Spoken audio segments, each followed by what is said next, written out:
Hi, Jane. Hi, Ronald. How you doing? Good. So is All this your right. last library commission meeting? Or are you No, May. May? Okay. Yes. One more after this. Well, congratulations. Thank you. Thank you very much. There's five kids in our family, and I'm the youngest. I'm the fifth. So Oh. all my brothers and sisters are either retired or talking about it. And you're hanging in And it's kind of there. like, I got 5 more years to go. You wait. Are you going to do 5 more years? Boy, Ronald, you've I don't got know. my admiration for that. I wish I could have stayed to get the hospitalization on the retirement. Uh, I just couldn't do 5 more years. I yeah. couldn't. Yeah, I'm not even, it's not for that, the No? hospitalization. No, it's just, Oh. I'll be 65 in 5 years. Oh, okay. Okay. Well, that's a good mark. Yeah, Yeah, yeah. that And is. I know you're supposed to maximize Social Security and stuff at 67, but that would be 7 years, so I don't think so. My oldest sister, she retired like basically the minute she could. I don't know how old she was, but she's been retired for probably 10 years now. She was probably 59 or so. Uh-huh. But she had to live frugally. I know I will too. My habits now are kind of, indulgent. So I'm going to have to be more frugal Yeah, and careful what I spend and yeah. how many beers I want to drink at a time. And then let's see, my other sister, she retired about 3 years ago, and Okay. she kind of like had she had kids with her boyfriend, but then she always had her own separate house, and her boyfriend also had his own separate house. And then she was working away and everything, and then he was basically like, why don't we just get married, and then you can just have your health insurance through my retirement, and then you can just retire, because that was the only thing that was stopping her. And then she's kind of like, finally, oh, okay. If I have to. If I have to. They're very, it's one of those strange little, I shouldn't say strange, it's just that everybody has their own relationships, and they, Yeah. were best of friends and everything, and hang out all the time. Just, they just have their separate houses. And so anyways, they got married. And of course, they didn't tell anybody until I just actually learned this, like, probably a couple of weeks ago. No. Yeah, Serious? I would think you'd tell your own family. it wasn't important. I guess. Wow. uh, yeah, I thought Wow. so yeah. And then my two brothers, my oldest brother, he is counting the days until January, because that's when he's retiring. Ah. And he's got grand plans. He's going to sell his house. Right now he's emptying his house out. He's going to sell his house. He's going to do a big bike trip. So he's Ah. bought. He did all this research on what kind of bike to buy, and then he's Ah. and it's like, I don't know if you think about it, but like, I was thinking that he's going to have the lap bags, in the back, for because he's going Mm, to go camping and everything. mm. No, he's going to try to go even wider than that. Just this little pack under his seat, something on his handlebars. Well, maybe it's best to start out that way and see, if you need something, you can always add it on, I guess. Yeah, but nowadays he's been watching on YouTube all these travel people, and they Oh, all, yeah, yeah, yeah. they have the whole thing. So they tell you exactly what to buy. They tell you exactly Yeah. what you need. Da da da da. And they're all the same out on the road, right? They all look the same. They got the Yeah, same equipment. they do, except that there's like three people that he kind of like really watches, and Uh-huh. then two of them have these drive chains for their bikes. Oh, okay. So like, a normal 10-speed has the gears and the derailleurs and all that stuff. Yeah. Yeah, they don't have that now. Now they have these. Okay. They're like these direct drives and this box, and it's Really? much better because you don't have to oil the chain and all this kind of stuff. And it's kind of like, wow, it was the first time I've ever heard of all this stuff. I was just dealing with this today at the bike shop. Were you? Yeah. Wow. So things are more electronic, less mechanical, or I have this it's older bike, but it has an internal hub, but it's an automatic shifter, but it's from 2008 and they stopped making them. But I picked one up on Craigslist and it doesn't shift all 3 gears. And so only the older mechanics or the mechanics that have been working since 2008 know how to fix them because it's a Trek bike. They partnered with Shimano. So it's not super like related to Bluetooth because some of those high-end bikes that are $20,000 you can shift with your Bluetooth or something or another. But really, oh my God, I've never. Still an automatic shifter, which is pretty cool. Yeah, that's what my brother is getting. I was telling Jane that he's going to retire in January, and he researched and he got one of these fancy bikes. Oh wow! And he was telling me all about it, and it's kind of like I'd never even heard of that. I still think of a bike as the old 10-speed with the derailleur and. Yeah. Wow. They still called the maintenance fee derailleur adjustment. And I was like, okay. Yeah, I bet he's paying a pretty price for that bike. Yeah, he is. But, he's retiring and he's cleaning out his house. And part of cleaning out his house was cleaning out the 3 motorcycles that he had lying around. That's what Jane's gonna do when she retires, is clean out her motorcycle. and with my brother, they weren't motorcycles and parts or anything. They're actually running, functioning motorcycles that he, just didn't use. Wow. Yeah.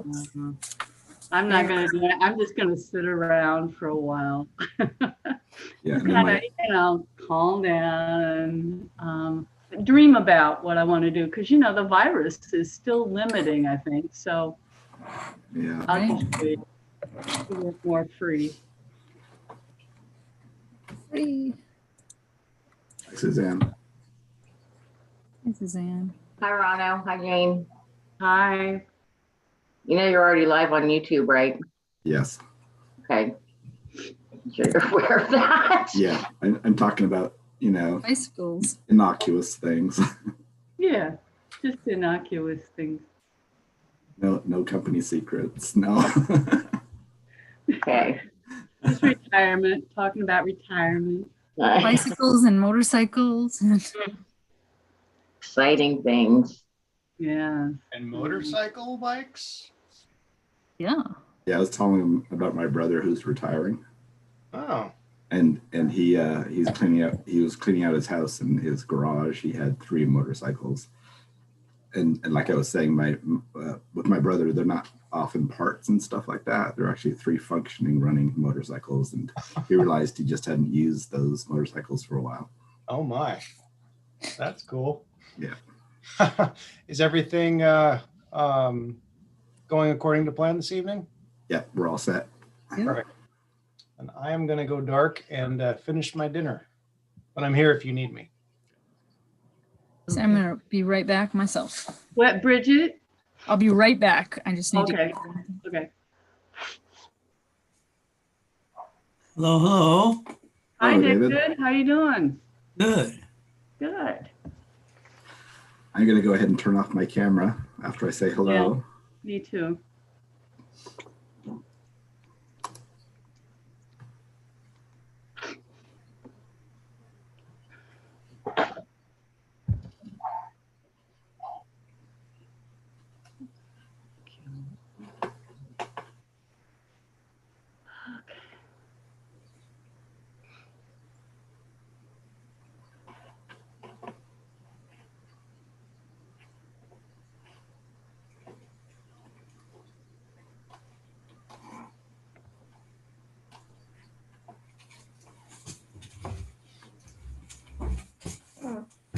Like a goat. Yeah.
Commissioner Schneider, your Zoom name says St. Gabriel.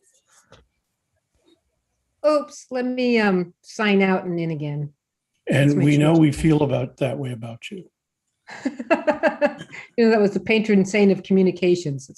That's a church login. I'll be right back.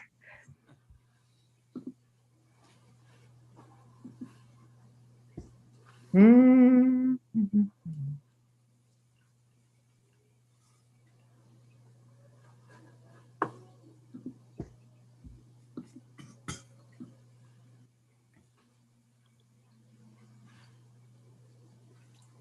Hi, Paul.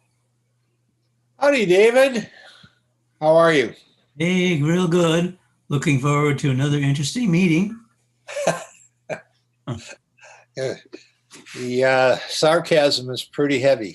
No, it's just me who live in interesting times. Oh, that's right. It is all true. This is the Chinese curse, right? Right. You live in interesting times. So I'm only seeing the agenda on here. Let's see. Not anybody else? Not us? Oh, here we go. I can see it all now. Yeah, here we go. You can turn on the right view. In honor of Tom, I'm wearing a sport coat. My goodness. Yep. So are you raising the sartorial standard for commissioners here, Paul? That's right. Next time, next commission meeting, I'm wearing a toga. But it was the Ides of March last month. Well, that's true. It should have been. Yeah, it's true. The Ides of May, perhaps. Yeah. Tra-la, it's May. I think we should all dress as Camelot. Ah. I neglected to wear my tie also. I'm sorry about that. Well, I haven't gone so far as a tie, but maybe next week. I think I have a clip on somewhere. Yeah, me too. Really? God. I've been looking forward to these meetings because I don't wear a tie. I have a whole rack of ties, and I got my Grateful Dead ties. I should start wearing those. Oh, that's nice.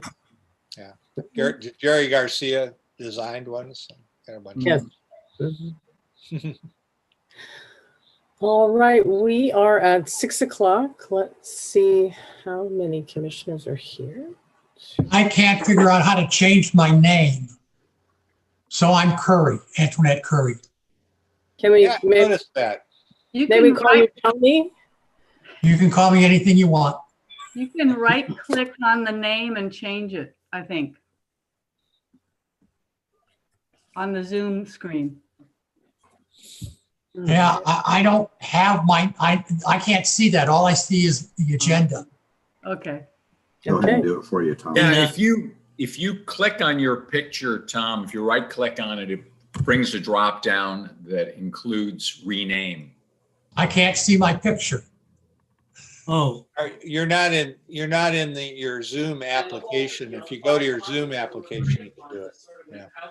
I think I am in my Zoom application. I went to Zoom first. Oh, okay. Golly. The host can rename you. well, you can also I mean, rename normally yourself. I have my Hey, picture. there we somewhere. go. There you go. You're back, Tom. Hopefully it spells Bye. right. Mr. Well, Hauser. get started. Don't worry about it. All right, okay. We're going to call this meeting to order.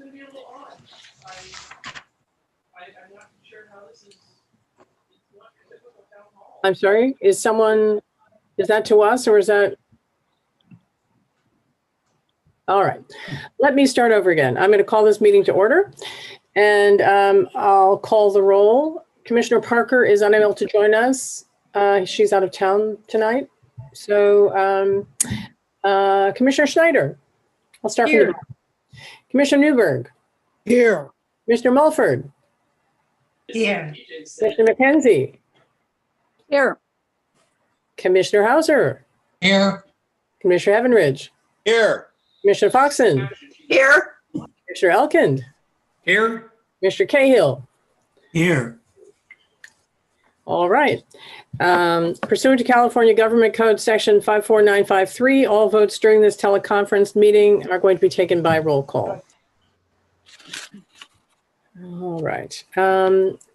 Welcome, everybody. Happy National Library Week. I also wanted to let you know that we're pulling item 10.2 from the agenda, which is the collection development policy. We're going to talk about that later. And we will also today be having a brief closed session to talk about a couple of things. So moving forward, I believe we're going to have a presentation from the racial equity team.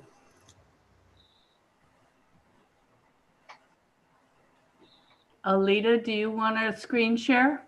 Yeah, give me just a moment here. There we go. It says you cannot share screen while the other participant is sharing. Well, they're not sharing now. Okay, let me try again. Here we go. Now we should be good to go.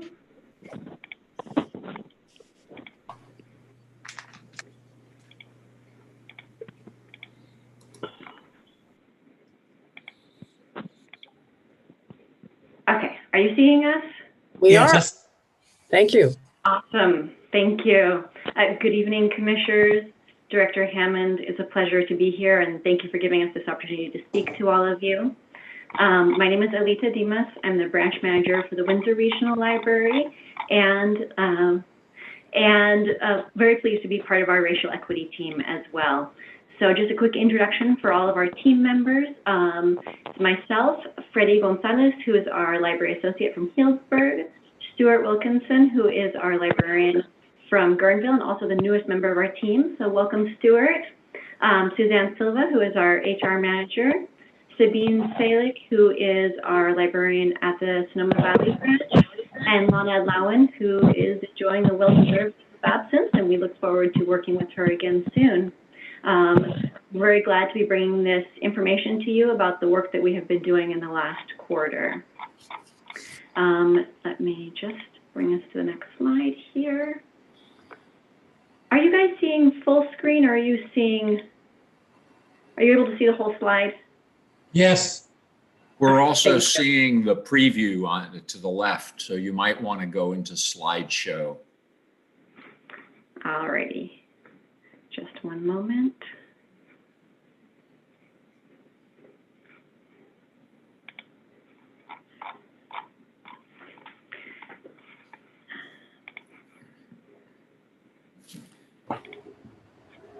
Alrighty, so as some of you may be aware, we are currently in our second year of participating in the California Libraries Cultivating Race, Equity, and Inclusion Initiative. You know what, I'm sorry, my computer's giving me some trouble. I'm gonna have to bring it in the other view here, my apologies. This grant has allowed us to learn and collaborate with library staff from across the state, and we were recently accepted for the second year of the grant, which does include a $5,000 stipend for the training of the group. And this initiative's broad goal is to catalyze a statewide network of libraries and library staff committed to racial equity and inclusion for all, to share information, sort of deepen those conversations that have been going on through this project, and to take action to grow racial equity in library service delivery and in the communities that we serve. The basic obligations of the second year of the grant include participating in 2-day trainings. There are 3 of those, and the first one we already were able to participate in March, to receive support and mentorship, and in turn to provide support to our peer libraries who are also participating in this initiative, and to continue our work on and expanding our racial equity plan. In completing the first year of the grant, we attended 4 trainings. 2 were in person and 2 had to be virtual because of the public health crisis. And those were specifically with libraries from Northern California. We're now able to connect with libraries throughout the state. In our first year, and then in the post work that we did afterwards, we focused on normalizing, which is having conversations about racial equity among library staff, getting everyone comfortable with this vocabulary. And in the second year, we continue that normalization, but we're also moving more deeply into the work of organizing and operationalizing this work so that these practices around racial equity can be used throughout the organization, and so that we can use a racial equity lens to evaluate decisions and policies at all levels. I'll now turn the mic over to Freddie. Go ahead, Freddie. The next slide, perfect, thank you. Good evening, I'm Freddie Gonzalez. Since starting this grant last year, we have been keeping busy with various activities. During our first year, we met weekly and continue to do so. Managers and supervisors attended 4 workshops on culturally responsive supervision and team development techniques. We surveyed staff in October and presented those results to this commission. All staff participated in the Be the Change training focused on service standards through a social justice lens. We created a racial equity statement and vision statement, and implementation and use of the racial equity tool in our hiring practices. A quick reminder of why this work still matters. We are committed to providing racially equitable service by eliminating practices and procedures that contribute to systemic racism and exclude communities of color. This ties in with our vision statement that we created in this team, that all people in Sonoma County are heard, seen, and represented by their local library system. Community members believe that the library's core purpose is to support them in achieving their hopes and dreams. Sonoma County Library is accessible to all, free from prejudice, and a collective gift that empowers all communities. Let's dig deeper into our highlights. I'm going to turn it over to Stuart. All right. Hi, everybody. This is Stuart Wilkinson from the Gurnville branch. And I'm going to talk to you a little bit about the word of the month. So the word of the month is a feature of the library's midweek message. One racial equity term is selected, defined, and briefly explained to our colleagues. To foster productive discussion, resources, definition, and discussion questions are made available via the intranet. The opportunity to educate our colleagues via the word of the month is essential to the racial equity team's work. It allows us to reach staff during regular library updates, making racial equity a part of our larger institutional discourse. It is essential to regularly foster staff education to work together to dismantle white supremacy throughout our libraries and communities. To prioritize this work, branch managers are encouraged to bring word of the month to staff meetings. So we presented 5 words of the month during the midweek message so far, and those have included racial equity, cultural appropriation, institutional racism, microaggressions and implicit bias, and white privilege. So watch this week's midweek message on Wednesday morning to learn about the new upcoming word of the month, structural racism. And of course, you can find all those resources on the intranet. But without further ado, I'm going to pass it along to Suzanne Silva.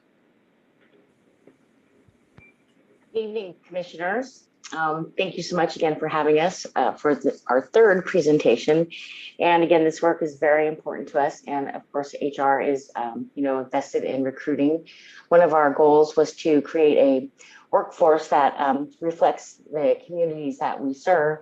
And as you know, at this point, we thought it would be important to do an analysis of that recruiting toolkit by looking at some of the strengths, weaknesses, opportunities, and challenges that we face. So some of the strengths that we've incorporated is that we utilize a blind screening of applicants. And what that means is that we hide the names and addresses of the applicants before we pass them on to the hiring managers for review. And what we've found is that by doing that, by not seeing names or addresses, they're not really familiar with, names or addresses, so the locations. So they're more focusing on the education and experience of the candidates that they're going to be seeing. So that would reduce some implicit bias. We've increased our placements in advertising sources that are attract more diverse candidates. And through that, we've increased our BIPOC hiring and by 5%. So that might seem like a small number, but we've also limited some of the hiring that we've done due to other restrictions, namely COVID and some other things. And in 2021, we've increased our 1/3 of our candidates that we've hired have been persons of color. So that has been a strength, success. We've had some weaknesses, and those are some of the constraints that could be seen as our memorandum of understanding requires that we hire at step 1 in the salary step. So other things that have been a weakness is that we have a limited relocation, and that Sonoma County does have a higher cost of living. So that has resulted in declining of some of our offers. And our current minimum qualifications could be seen as a weakness. Are necessarily library degrees really required, or degrees really a requirement for some of the jobs that we have? And that was one of our goals, is to look at that. And we have not been able to do that thus far. So let me scroll down here. Opportunities that we are going to be looking at is that we've posted recently the shelver position, and I just reviewed that before this presentation. We posted that last week, and so far we've had 21 applicants. So that is promising for us to increase our diversity within the organization. We are also going to be having our managers attend a generational diversity training. And why that is important is because the new people entering the workforce are coming on board, are think differently or look differently than the current managers. And that is important for them to get understanding of how those people are different from them. And also for succession planning as people are leaving the workforce. So that's an opportunity for us to have success. And we're also connecting with community resources and engaging with them as we hire down the road. Potential weaknesses in our hiring is that, or excuse me, hold on. Sorry, I'm looking at 2 monitors. And then challenges that we face could be, I think I've covered everything, actually. So I'm going to turn it over to Sabine. Thank you. Hello, I'm Sabine Salick of the Sonoma Library. As was mentioned before, we've conducted, the Be the Change organization has conducted manager trainings as well as and training for employees. To date, 160 staff members have attended 5 training sessions. And the focus, as mentioned before, has been service standards with a social justice lens. Now, to help operationalize all that we have been learning in our trainings, one of the methods we're using is to create Supervisor Dyads. The supervisors have been paired up, and the Dyads meet on a monthly basis for an hour to discuss the concepts learned at various trainings and the resources that they're reading. And this helps them open up discussions and learn how to apply what they learn to the daily aspects of supervision. A lot of resources can be considered, including all of the Word of the Month resources. But one of the major focuses has been how to apply the Be the Change racial equity training concepts. The managers may agree or disagree on the stances taken in resources, but through the discussions that they have, they'll develop more experience before needing to apply what they're learning. Next slide, please. So what's in store for the future? Here are some of our goals. We want to continue to expand organizational knowledge of racial equity. We want to follow up on the staff training surveys and see what we can learn from the employee feedback. We hope to conduct an in-person all-staff training someday when the pandemic ends. And that all staff training will most likely have a racial equity theme. We're planning to join GARE, the Government Alliance on Race and Equity, and that'll give us access to a peer-to-peer network, some members-only tools and resources, some members-only software, and additional training opportunities that we wouldn't have access to as non-members. We plan to continue work on our programming toolkit. and we'll use the toolkit as a guide to help staff apply a racial equity lens to future programming.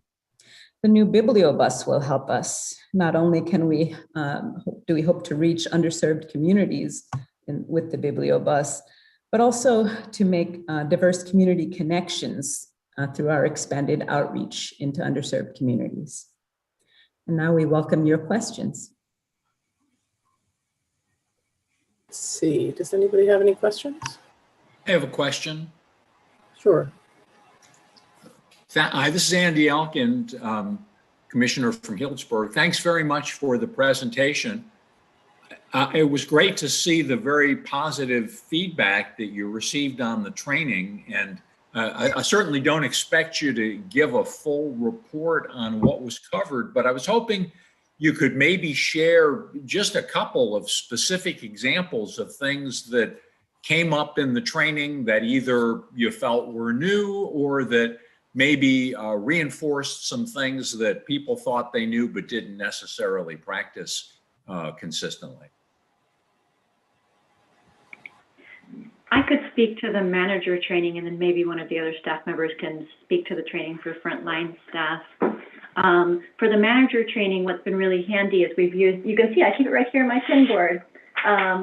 They have a list of sort of concepts in terms of things that we may think of as normal practice in the worlds of public service or business, but that can be perceived as being dominant culture traits or cultural traits that may not be common to all groups.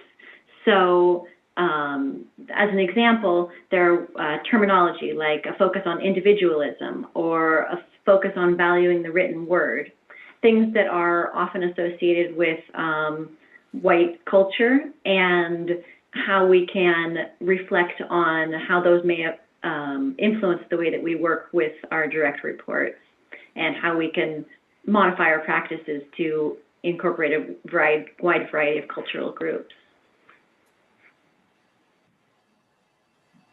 Thanks very much. Any other questions? Barbara has her hand up. Thanks, Barbara. Sorry. You worked on that page. Go for it. Yeah, my question was to Suzanne's presentation. I might have misheard this, but I believe that she said a problem area was that MOU requires us to hire at step 1. And I was wondering if that was a related in a specific way to the equity issue, or just, or I guess in what way would this be related to the equity issue specifically? Well, it's not, and by the way, we're not always successful at hiring at step 1, but that's one of the issues where we've been receiving pushback that if we don't hire at step 1, then we receive complaints from the union at that. And that's something that we're evaluating and we'll probably be looking at as we go into negotiations, because if you have to hire somebody, for example, at step 1, they're a very good candidate, but they're making more than that. They can't maybe afford to come to Sonoma County because they're making, they may be a diverse candidate with a family, but we want to bring them to the library and the salary may be too low. So does that mean that we need to evaluate salaries for the county or for the position, or, you know, it just brings in other elements that we need to look at, you know, because what it means is if we don't hire, if we want to bring them at step 2 or step 3, then it requires that we would need to look at all of the incumbents into the position. Or is it, and if they live in Oakland, then step 2 or step 3 or step 4, step 5 is step 1. You know, that's not our step 1, that would be our step 6. So we wouldn't be able to attract that candidate that is a diverse candidate. But it's not specifically to diversity issues, it's right. Yeah, it just, we may not be able to get that candidate. We've had diverse candidates that we wanted to bring on, but we couldn't necessarily afford them. And then there's the relocation factors. And that's happened on actually several of our recruitments in the past, not just now. To maybe tag team on what Suzanne was saying is competition is pretty stiff for particularly bilingual librarians. This is a skill that's highly needed, and there are not as many people in the field as positions that we would like to fill. So it can be hard to attract those candidates. And speaking locally, San Francisco has just had about 150 people retire. So San Francisco will be looking for lots and lots of people. So the competition again is going to be very stiff.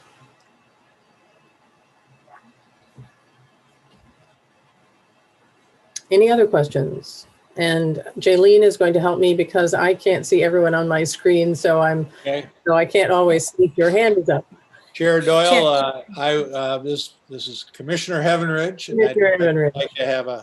I'd just like to commend the whole team here on this. This is as you said, this is the third presentation, and I've been impressed in all the presentations. I've seen the growth, and I know this is specific to the staff, but boy, it just seems as a commission that we could use some of this training for ourselves, especially and I don't know, it's something that I like to see what this programming toolkit is, and if there's something we can incorporate.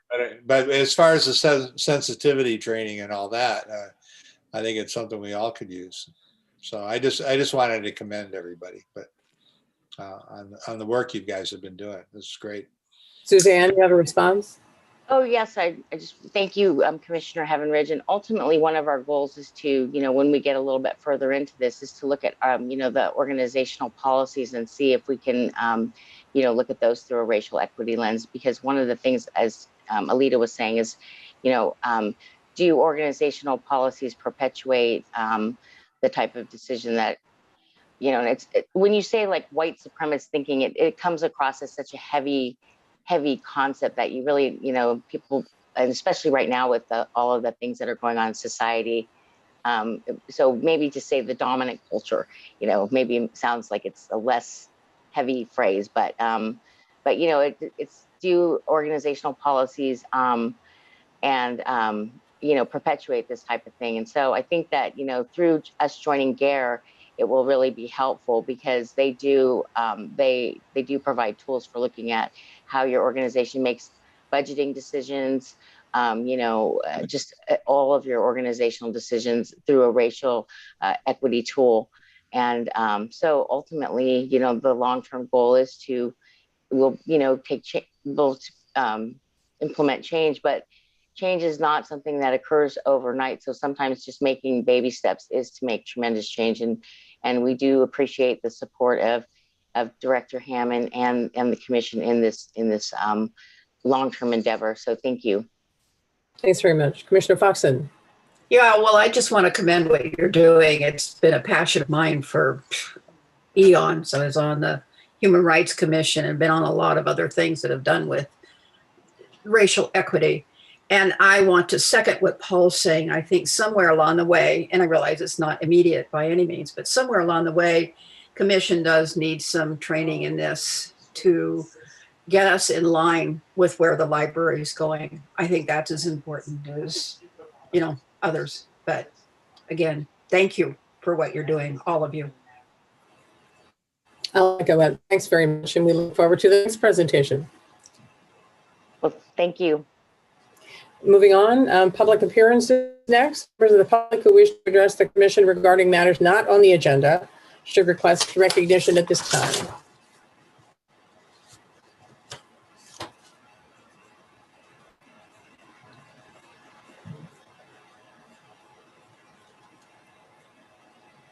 Jane, are there any members? There are three comments that were emailed in.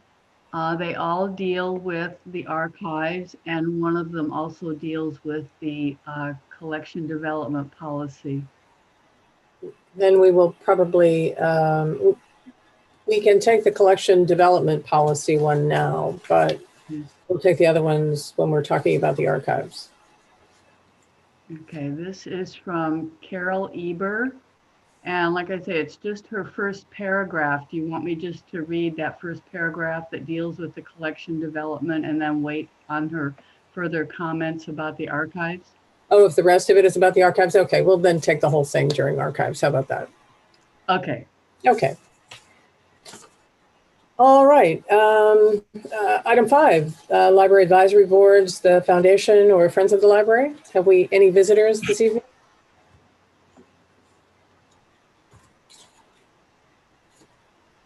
Hi, Commissioner Doyle. This is Sarah Ortiz from the Sonoma County Public Library Foundation. Good to see you. If I could just give a very short update, quick update on the foundation. I just want to say what a great presentation. Thank you to all the staff who worked on that presentation. That was really, really interesting to hear. And I'm grateful for all the work the library has been doing and continues to do. For the foundation, we have a new member, Beryl Glitz, who has come to us. She is a retired UCLA medical librarian, so it is cool to have a retired librarian on the foundation. Of course, a lover of libraries and books, naturally. And she also has experience in her career previously with grants. And so we're hoping that she's jumped 2 feet in and is going to get us started on applying to grants. If anybody has knowledge of grants and would like to help out, or if you see any grants that you think that the library foundation could apply for on behalf of the library, there are many grants that are not available to governmental agencies or quasi-governmental agencies, but we could kind of act as a pass-through. So we are looking at those. And of course, thank you as always to Siri, who has been indispensable in helping us with that. So she'll be applying to a grant through the Umpqua Bank in June, but also just looking to set us up to be able to apply for many more grants. And so that's really exciting. Commissioner Hauser, I want to say thank you to him for sitting through our last couple of meetings. We've been talking about bylaws and administrative things, and I do really appreciate his feedback. He has experience as an attorney and on nonprofit boards, so he's had really valuable feedback on our bylaws, which I had hoped would be finalized. They're not quite finalized yet, but hopefully by next month they will be finalized. We are revising, and as you know, anything that happens with a group sometimes takes time. And so we are working on that. And finally, just continuing to work on building the foundation of the foundation. So for example, this month I have set up a board portal on our website where board members can log in to a password protected page and access things like our archived meeting minutes and articles of incorporation and our IRS determination letter and all of these things that will be important as we apply for more grants, or we want to grow the board and kind of share with people information. They shouldn't have to go to 1 or 2 people. They should just get to be able to find all that information at their fingertips. So that's exciting. And finally, I just want to say Dan Jenkins, who probably many of you know, he's a longtime foundation member, at least I think 10 years on the board, and also a volunteer with the adult literacy program, has retired from the foundation. So I just want to thank him for his many, many years of service. And he's kind of fading slowly because he's been indispensable for a long time. So he continues to get constant emails and phone calls from us, but he is retiring out eventually. And so our new treasurer is Judy Glenn, who's a retired CPA. And so I'm grateful for all of the current volunteers we have, and definitely for the many years for Dan's service. And just, I don't know anybody who cares more about the library or who uses the library more than Dan Jenkins. So just want to say thank you to him. And that's it. Thanks very much. Any public comment? Any commission comment? Other than thank you. Chair Doyle, we do have Commissioner McKenzie. Commissioner McKenzie. Yeah, thanks, Sarah, for your report. Appreciate it. I just had a quick question. I saw a picture of in the packet of a check from the Roanoke Park Katati Rotary. And was that to the foundation or was that to the library? It said library on the check, but I saw you in the picture. Yes. The Rotary gave it to us and we passed it through to the library. So we worked with Siri. Judy Glenn, one of our members, was a longtime Rotary member, and she arranged that through one of her friends. They had been looking for a way to donate, and so Judy said, I think I can help you. And so they donated to us, which we then passed on to the library. I didn't know it worked that way. Thank you. Thank you. Anyone else? Okay. Thanks very much. We look forward to seeing you next time.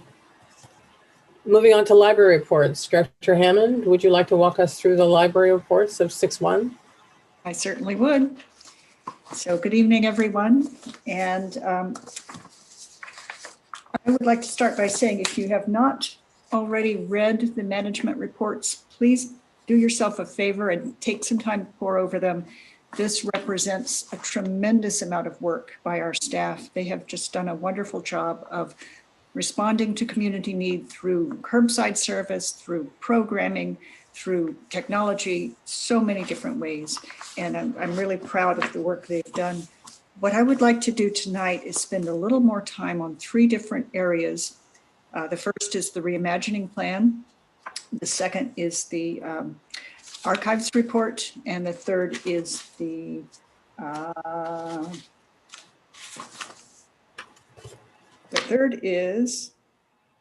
what did I say? I said reimagining plan, reopening plan, and archives plan. There we go. All right, so starting with the reimagining plan. As you know, just before you get started, aren't we doing the archives report later in the meeting at 12? Yes, we can do it later. That's a good idea. Okay. Go for us. So for now, I will focus on the reimagining plan and the reopening plan. So as you know, we began our more or less traditional strategic planning process toward the end of 2019. And we had open houses, we had staff meetings, an online survey that had more than 1,000 responses. However, we realized that our results were a bit skewed. The respondents were 57% were age 50 and older, and most of them were white women. So despite extensive advertising and outreach, we did not reach young families or non-English speaking persons. So what we got was things that were focused on pre-pandemic services. So more hours and more books. That's very important feedback. But as we moved into the period of COVID, we realized that there are a lot of changes happening in the community. And so we relaunched our plan early in the summer of 2020, and we called it the reimagining plan, because we knew that the pandemic represented more than a serious health issue and an inconvenience for library users. We believe that many of the changes that we're seeing in society and in service are going to be long lasting. And we need to reimagine ourselves if we're going to be responsive to that community need. So we used the outward focused principles of the Harwood Institute. We've reimagined our outreach to be more personal, more focused, and more effective. So in this phase, we conducted a staff session, one-on-one interviews with 95 community leaders, 3 bilingual public listening sessions, a stakeholder session that included commissioners, friends, and lab members, and then 3 targeted surveys. We did a teen survey, which gathered over 400 responses. We did a staff survey for those who were unable to attend the live staff session. And we did a bilingual public survey for those who could not attend the listening sessions. So this time around, our demographics were a lot more representative. 26% of our respondents were under the age of 18. 17% were Spanish speakers, 13% from vulnerable populations, 15% from diverse populations. The organizational leaders who participated included educators, business leaders, veterans, healthcare providers, disabled advocates, and those who either are or represented our BIPOC communities and our LGBTQ communities. The staff work group is currently doing a deep dive into the results of all of this information gathering, and they are going to bring me a list of what they view as the overarching themes that we can use in developing our library plans and services going forward. But already I can tell you that a brief review of the information shows that Our respondents are very interested in community, and by that we mean opportunities to learn, contribute, interact, and participate. They are extremely interested in protecting, educating, and supporting our youth, and in collaborating and developing partnerships with community organizations. Equity, diversity, social justice, and inclusion are extremely important to people in Sonoma County, as is emergency preparation, response, and recovery. So with this as a start and with the detail that the staff group will bring to us, I think we are going to develop a plan that is extremely innovative and responsive to the community. And I'm looking forward to the rest of this process. Are there questions now, or would you like me to move into? I think there probably will be some questions. So why don't we, well, any public comments, if we're going to do it this way? Commissioners? We see hands? Okay, then you can move forward. All righty. Thank you, Erin. So, yes. So looking at reopening, you'll see in your packet a summary report of reopening for express services. I believe it's page 32. There we go. Thank you. And as you learned last Friday, the Roseland Library will not be one of the ones that we reopen. It's currently being used for COVID vaccine clinic, and that is its higher use at the moment. So we're focusing all of our efforts on getting the new temporary Roseland building ready to open as soon as possible. So looking at our plans, we will have a limited opening, 25% capacity, 2 hours a day. And the hours are on your paper there. You can see Mondays through Saturdays at the regional libraries, and the same for Central with the addition of Sunday. It'll be a combination of reservations and walk-ups. And in just a moment, Rano can demonstrate for you how the reservation system works. We're trying to make this as accessible as possible, give people access to browsing the collections, checking out materials, using computers, etc. We won't have inside programming, of course, and we won't have in-depth reference assistance, but we're trying to get things back to normal as safely as possible. And just to let you know that we don't have an actual date for reopening yet. We're still in negotiations with our union on that, but we hope it will be very soon. And for comparison, Napa County is open. Marin is not yet open. Mendocino is open. Contra Costa County libraries are opening on April 26th. And Alameda County opened their 2 largest branches on March 21st. So things are beginning to move in that direction. And I will be happy when we are able to provide these services to our public as well. Rano, are you able to demonstrate the reservation? Sure. I'm just going to have to get it set up. I didn't realize I was going to do that. So sorry.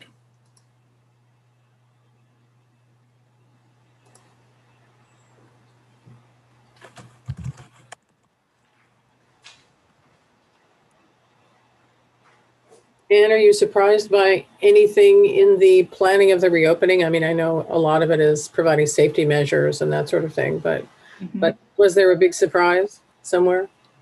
No, not really. I think staff have done a tremendous job of examining all the different angles of this and getting feedback from the managers and the staff. So we want to do this as safely as possible in order to in a way that provides the most in terms of services to the community. Some libraries are choosing just a quick grab and go. Some have set up for example, in their lobby so that people don't even come into the actual library. We wanted to have a better experience for our library patrons, have it more close to what they used to experience. So we are allowing people to come into the buildings to browse the collections, to use the computers. We're not removing all of the furniture. We're just, spacing it out and taking away a few things to encourage the social distancing. But I haven't seen any huge surprises there. Okay. And then in terms of the reimagining, I know you've had staff very busy thinking about this, but are they already thinking about things that they would spend their money differently on, say, this year, since we're moving into the budget process? Well, I certainly hope so. I know I'm thinking about that. All right. Barbara, you had your hand up? Yeah, this is an opportunity to ask Ann a question. I was wondering how, I was helping the Friends of the Library this afternoon or this morning sort books out, and they're very eager, of course, to get into the libraries like all the volunteers are. How do you see the Friends and the volunteers as being part of this group that can come in, while we're on a limited basis? Mm-hmm. We've worked out some ideas regarding that Friends will be allowed to come in a few at a time, and not immediately, not at the same time that the public comes in, but during the times when staff are present, but not public. That way we won't be displacing any patrons. Well, that's a good idea. So in between the public hours there, yeah. This is a very highly vaccinated group. Good. I'm glad to hear it. And I'm ready to do a little demo if you're okay. Great. So I'm just showing you the reservation system that we've set up for each of the branches, and we are going to link to these reservation pages from our website, and each branch has its own place where patrons can make their reservation. And you can see that all the different branches have their own landing pages where the patrons can make the reservations. And currently we have this set up so that we have 2 sessions per day. So we have a 1 p.m. to 2 p.m. and a 5 to 6 p.m. And patrons can book as many of these as they want and as many as they need, like if they have a family of 5 or something like that.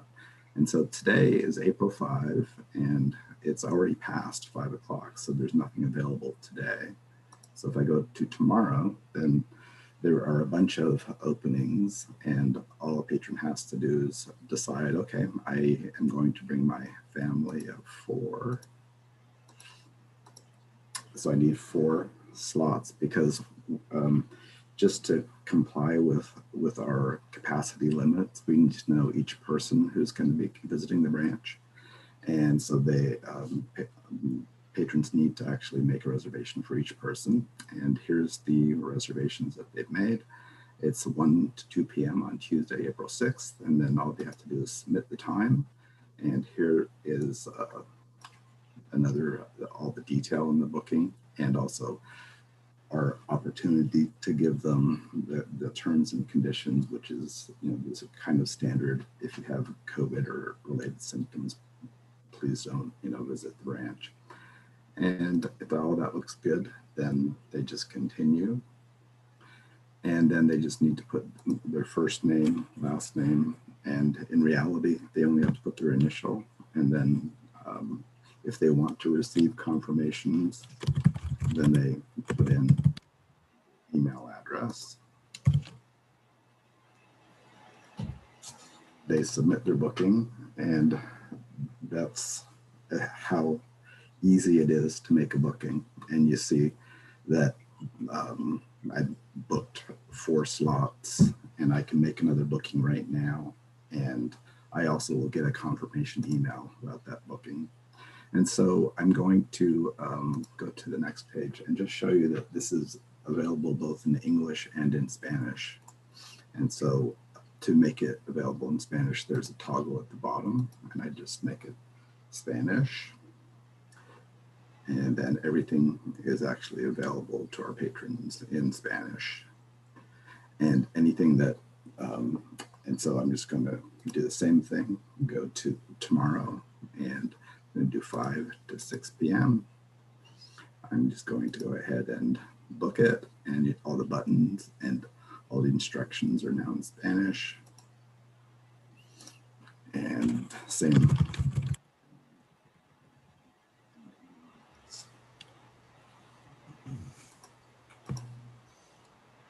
And that's it. And that's what we have available. Or we actually have it available for patrons right now, but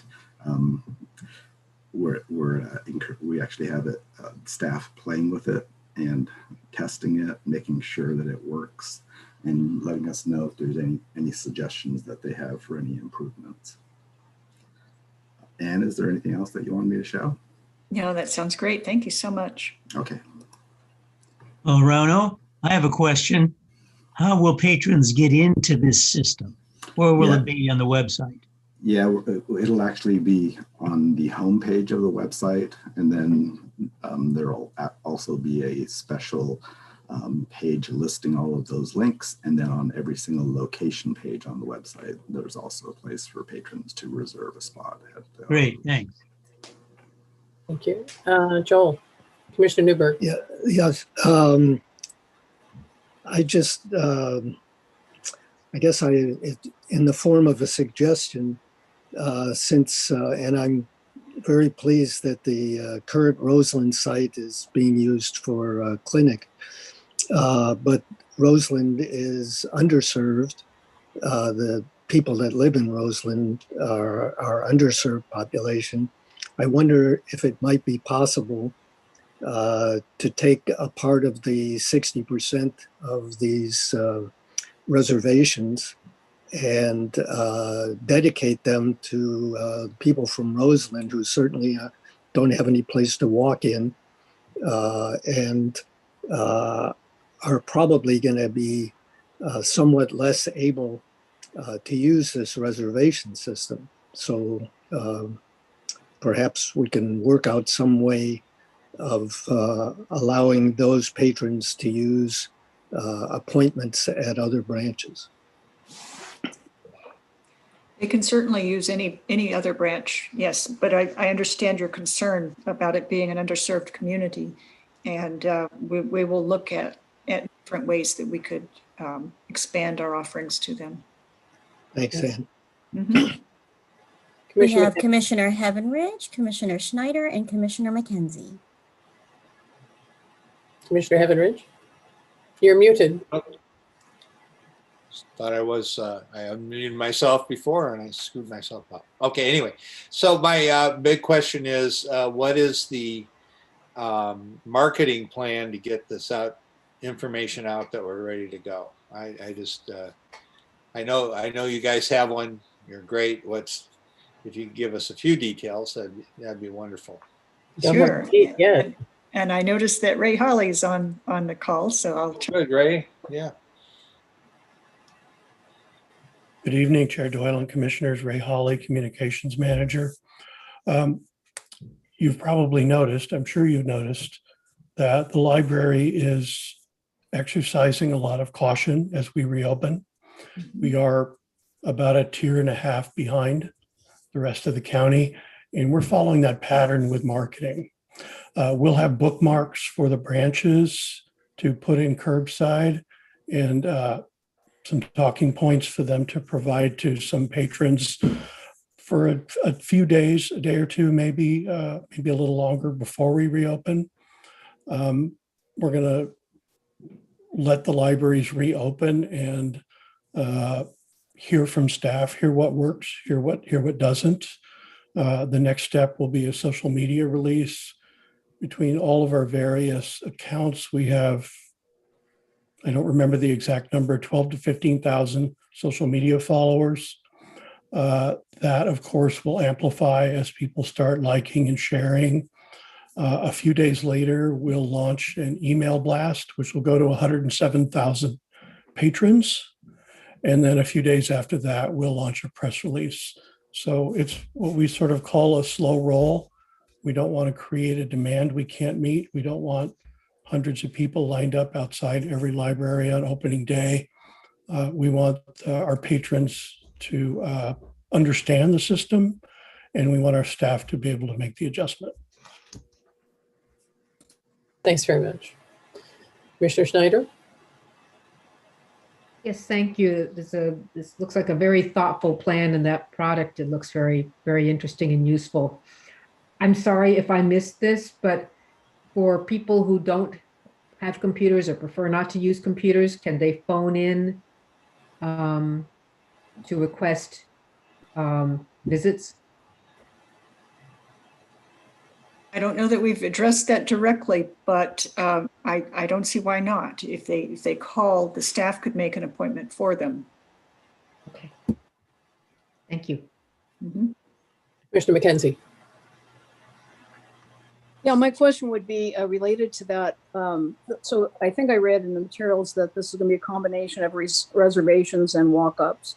Right. And so we don't really know how this is going to work out until everybody gets word and how they're going to reserve and stuff like that. But I was down at the gym today, and our community gym has a reservation thing and then walk-ups. And so it looked like on the reservation period that no one was there.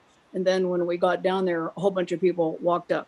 And so I'm just wondering how this is going to work for, of course, I'm sure we don't know exactly, but, you know, what we kind of expect for, you know, the staff, maybe if all the reservations are full, a few people wait outside because they figure, well, someone will come out and I'll be able to go in.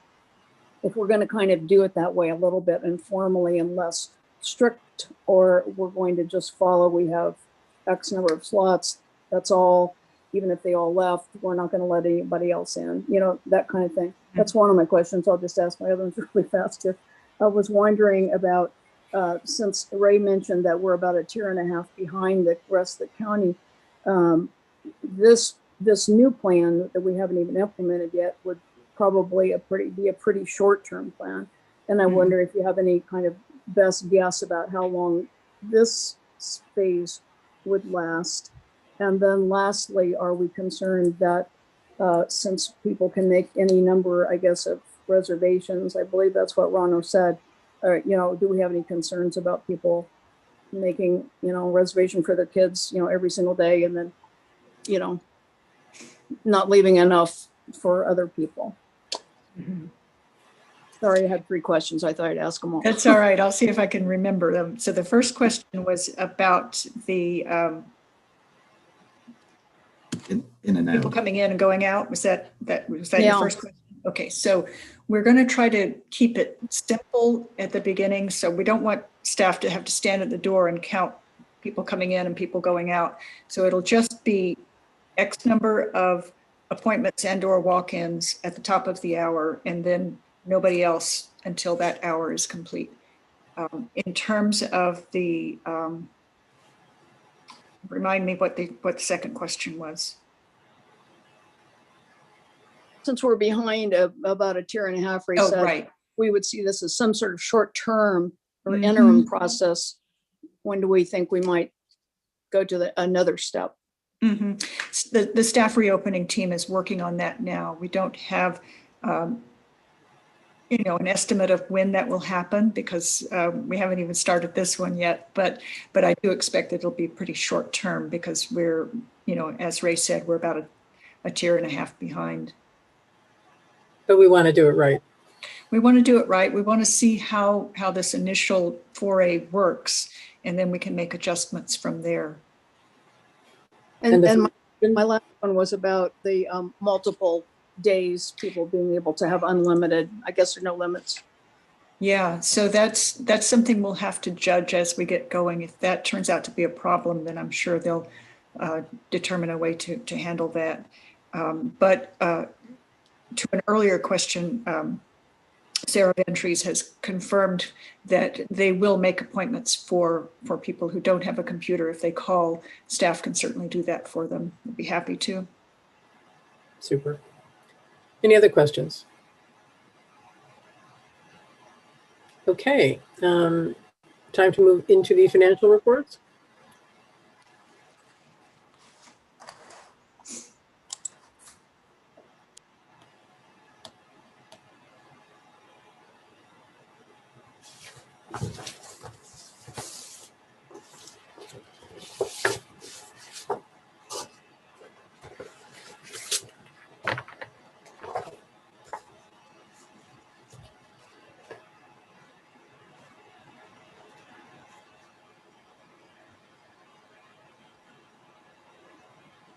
Okay.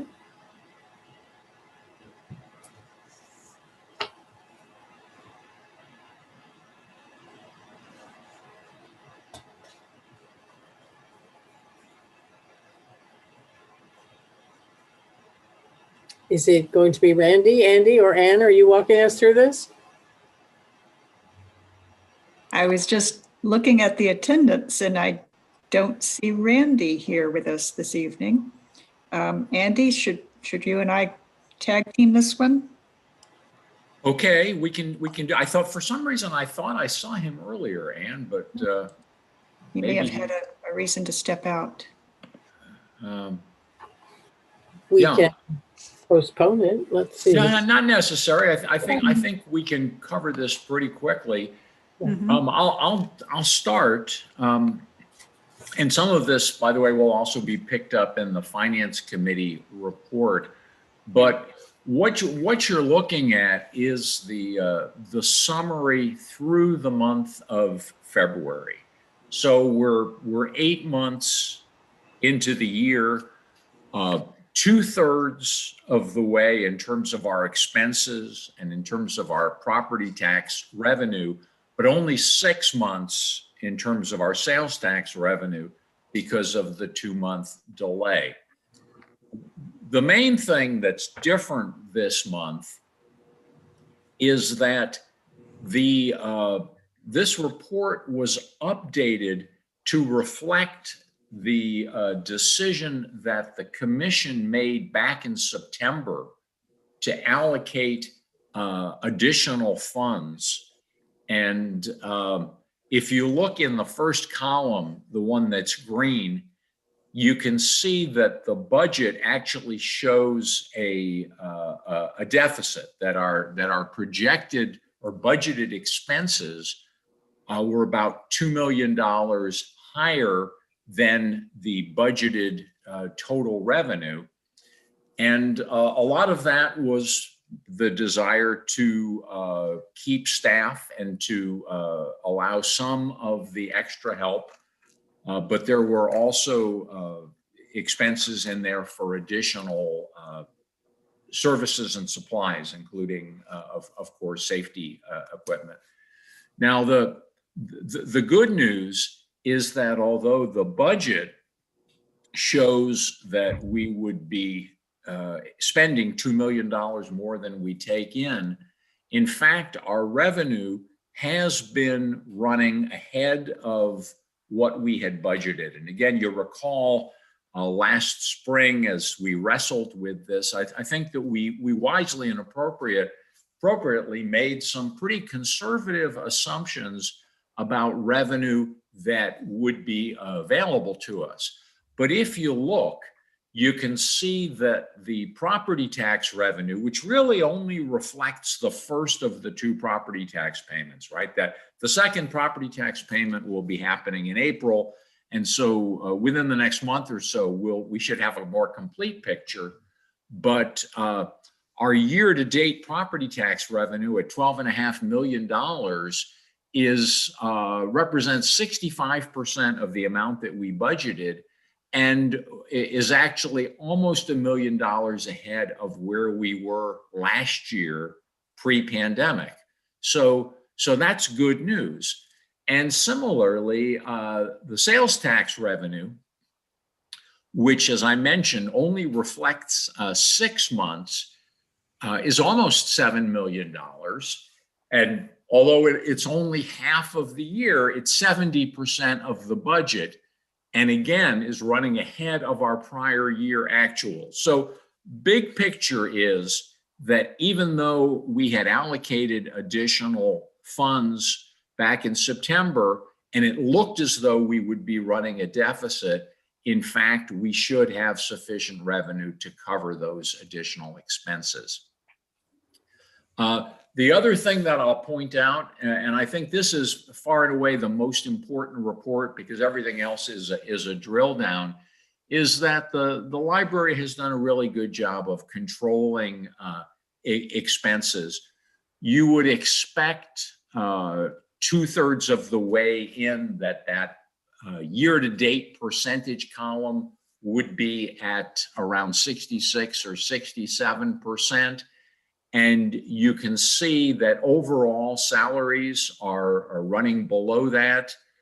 Services and supplies are running below that. Now, capital expenses, there are some additional capital expenses that will be reflected when Randy corrects the next month's budget. But big picture, our revenue has exceeded expectations. The library's done a good job of controlling expenses, and we're in pretty good shape. I think that's that. Ann, do you want to add anything to that? I think that summarizes it very, very nicely. I think you're right. We've been very conservative and guarded our expenses, and the result is that we're in better shape than we anticipated. Yeah. So, I mean, other than that, Deborah, I'd be happy to take any questions, but I think that's the big picture of the financial situation. All right, let me ask, are there any public comments?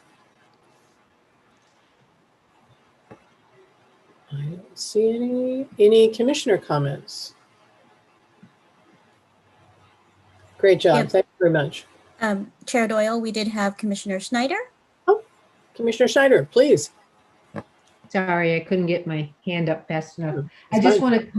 just want to comment again on how much I'm appreciating the clarity of this budget information, as well as the fiscal management of the library. And I really appreciate the year-to-year comparisons. It's very helpful. Thank you so much.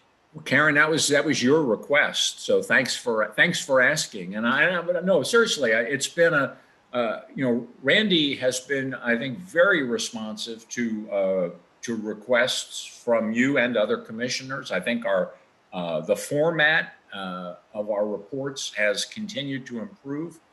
I feel confident about the quality of the information, and as will come up later in the financial in the report of the Finance Committee, we're very close now to having the audit completed for 2018, 2019.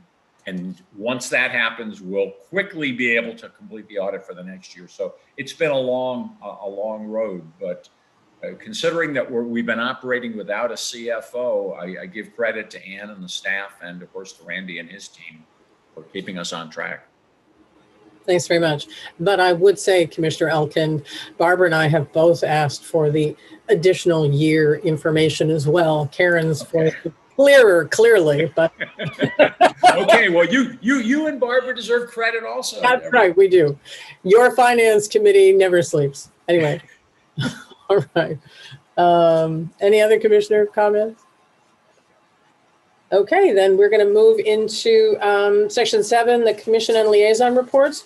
Does anybody have additional remarks to add to their reports, their individual reports?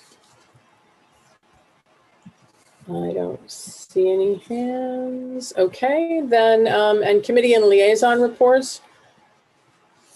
Commissioner Elkin, do you want to? I have nothing to add here. I'd prefer to save the time to talk about the budget process up ahead, if that's Super. okay. Thanks very much. Commissioner Havenridge, do you have anything to add to your advocacy report? Mute. No, I do not. I think it's good as it stands. It is. If I may take the privilege of the chair, I would say that the relief bill, the one that was passed, will bring libraries, it makes libraries eligible for billions of dollars in recovery funding. And then there is also the bill that I've mentioned that is about the Build America's Libraries Act that's circulating in both houses. I think that we need to pay some attention to what's going on at the state level, at the national level. We haven't had federal dollars for library construction in 20 years, and we haven't had state dollars for library construction in 20 years either. So this is probably the time that we should be talking to our electeds to say, many of our libraries need a lot of help. And so So I'm sure that the advocacy department, the advocacy committee will be bringing this to the commission in the future. Yes, and I do have one other thing to mention, just that's coming up is being its library week. There is on Thursday, April 8th, a roundtable with Dan Rather. Let's see, it's celebrating Take Action for Libraries Day. And I believe that was sent out in our email.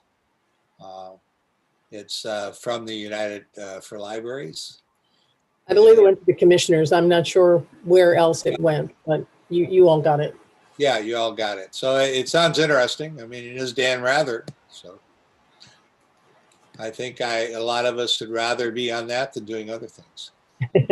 Thanks, Commissioner Heavenridge. Commissioner Hauser, anything from the Foundation Liaison Report? Nothing to add. Okay. And I have nothing to add to the Historical Records Commission Liaison Report either. Item 8, lab appointments. I don't see anything on the agenda, so we'll move down to the consent calendar. May I have a motion to approve the minutes of the March 1st regular meeting and the March 20th special meeting? I so move. Second. All right. Then I will take the roll. Commissioner Cahill. Oh, yes. Commissioner Elkins. Yes. Commissioner Foxon. Yes. Commissioner Heavenridge. Yes. Commissioner Hauser. Yes. Commissioner McKenzie. Yes. Commissioner Mulford. Yes. Commissioner Newberg. Yes. Commissioner Schneider. Yes. Commissioner Parker is absent. I'll make it 10 to unanimous. We'll call it unanimous. All right. And then, excuse me, Deborah. Uh-huh. We somehow seem to have skipped over the budget process, which was outlined back on page 50 to 53, and I'm not sure if it just didn't show up properly in the agenda or. No, you're absolutely right. I am so sorry. Let us go back to item 7.1.2. Heavens, how did that? Must be the last one on the page. I always want to go to the next page. Commissioner Elkin, walk us through it. Okay, thank you. Oh, sorry. Yeah, no worries. So just by way of preamble, I wanted to provide a little background about something that we'd like to do differently this year. I think we all recognize that people come to the Sonoma County Library for many reasons, but of course, one of the reasons that they come is for stories. And one of the most important stories that we have in the library is or should be the annual budget, right? Because the budget should reflect the vision, the priorities, and the goals of the Sonoma County Library. And also, as I think all of us on the commission recognize, the money that we receive in the form of property taxes and sales taxes is a public trust. And so we need to take very seriously our responsibility to be sure that we're using that money in a way that best meets the needs of the community that we serve here in Sonoma County.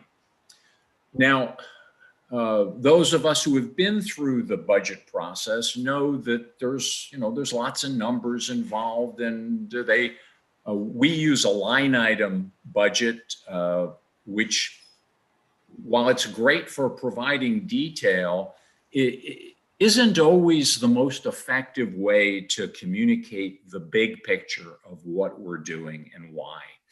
And so this year, in addition to everything that you're used to from a line item perspective, we're also going to be introducing an additional process. It's called a narrative budget, as a way of, I think, first of all, better recognizing the priorities, values, and vision of the library, and also better communicating to our constituents how our budget reflects those priorities and values. Now, in your packet, I think starting on page 53, there's an article that communications manager Ray Holly had provided to me last year after he and director Ann Hammond had attended a conference where someone was talking on this subject. And I have to say that, I don't want you to worry too much about the specifics of the article. It's there for reference. The last 2/3 of it or so go through a pretty specific process that is not necessarily going to track entirely with what we're doing. But the first part of the document, I think, is very appropriate in terms of just explaining, why the narrative budget approach is so helpful and so meaningful, because telling a story is communicating a lot more effectively than just giving some numbers. So having said that, what I'd like to do is to walk through briefly the steps that appear in your packet starting on page 50 to give you a preview of what's going to be happening over the next 2 months as we prepare the budget using the same traditional line item approach that we have, and in addition, bringing in this narrative budget approach. So you can see that for today, April 5th, here at the commission meeting, there's several things that are happening. First, as she did, Ann is going to share the high-level findings and priorities of the reimagining plan, something we've all been eager to hear. And I'm going to be talking about the narrative budget and outlining the steps. In addition, I do have a specific ask for you, commissioners.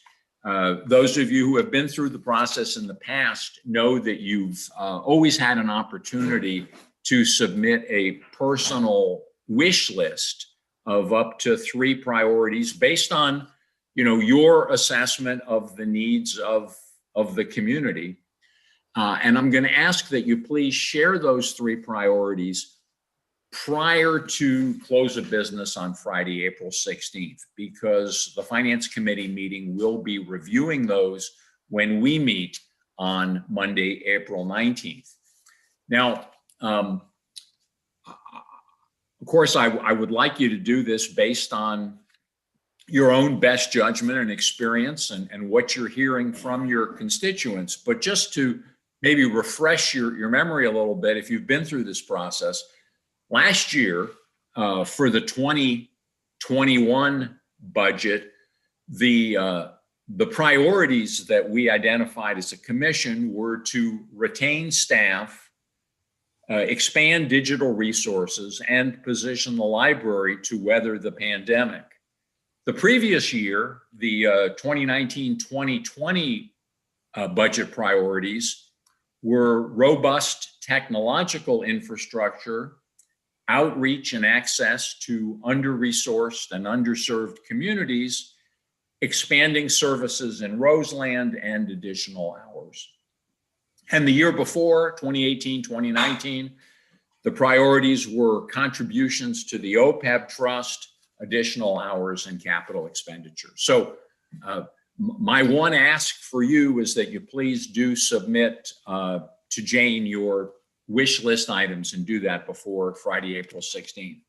Now, what's going to happen then is a process that will be, I think, very familiar to those of you who have been through this, with the Finance Committee playing a key role in reviewing the specifics. So at the next Finance Committee meeting, which will be on the 19th, I've asked Ann and Ray to share, and this is part of the narrative budget process, to share a high-level infographic showing the allocation of library expenses since the passage of Measure Y.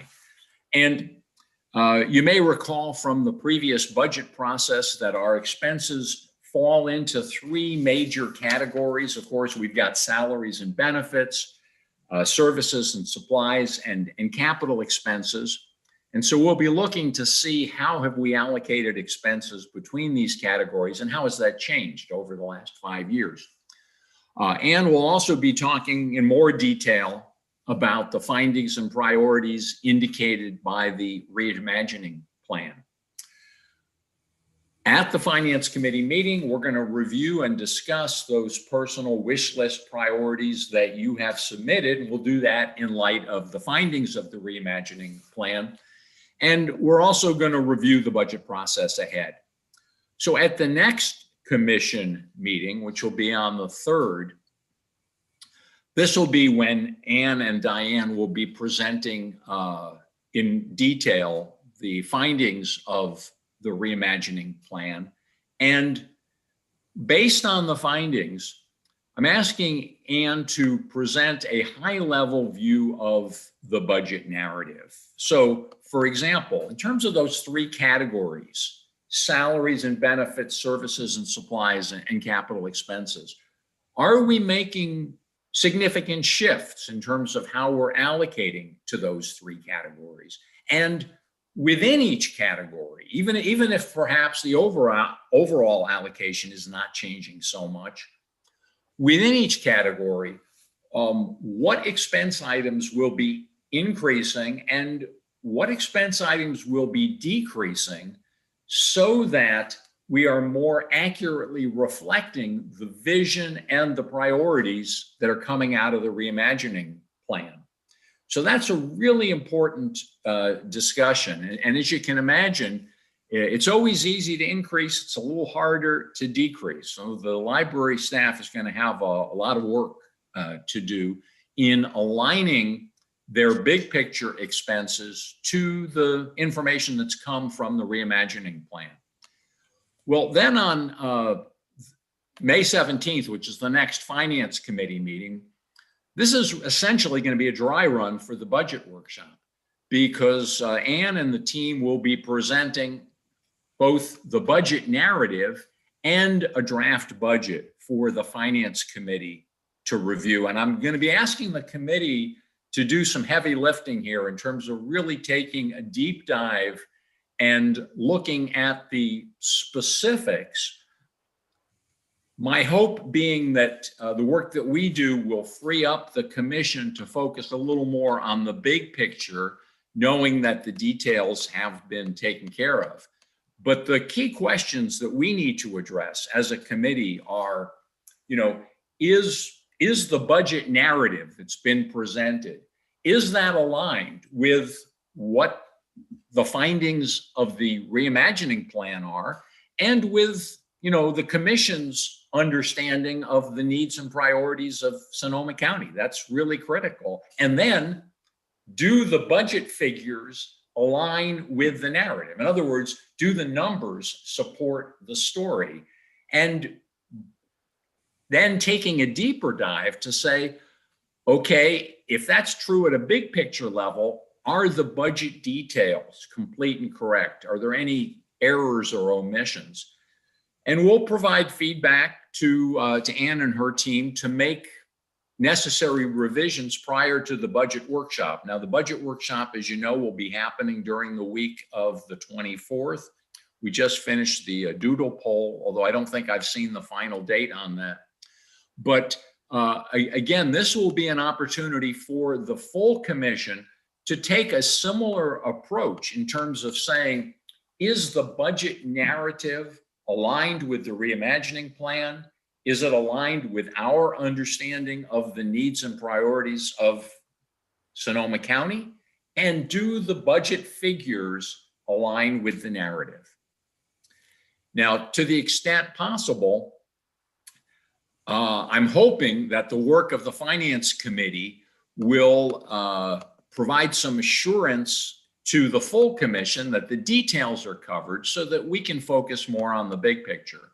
And based on our feedback, Anne and her team will make any necessary revisions, and then we will formally approve at the next commission meeting on June 7th, both the budget narrative and the final budget. So I know that's a lot of information, and I realize that you can all read, but it's the process is a little bit different this year. So I'm going to stop and just ask for questions, comments, suggestions. I see Karen, you've got a hand up. So Andy, I did manage to read this, and I there's a lot to commend here. I really like the narrative approach to budget. I think I like the process that's outlined here. It's feels very driven by the reimagining and by community priorities. The question I have is about the wish list items. It seems to me that we're requesting wish list items from commissioners before we hear back about the reimagining plan to start with. And I would think that we would want to justify and align our requests with what we're hearing, not just from, a couple of squeaky wheels or, but really from this very broad and rich group that the library has worked so hard to get some feedback from. So that's my number one question. The only second part I would have to it, are we looking for items that are new, or are we looking for items that, if we say, we support Roseland, we want to keep investing in Roseland, is that a thing? So those would be my questions. It would be about the wish list items and how to ensure they are strategically aligned with community need. I appreciate your question, Karen. And, I think in the best of all possible worlds, we would have had a more detailed report out on the reimagining plan before asking the commissioners to do this. My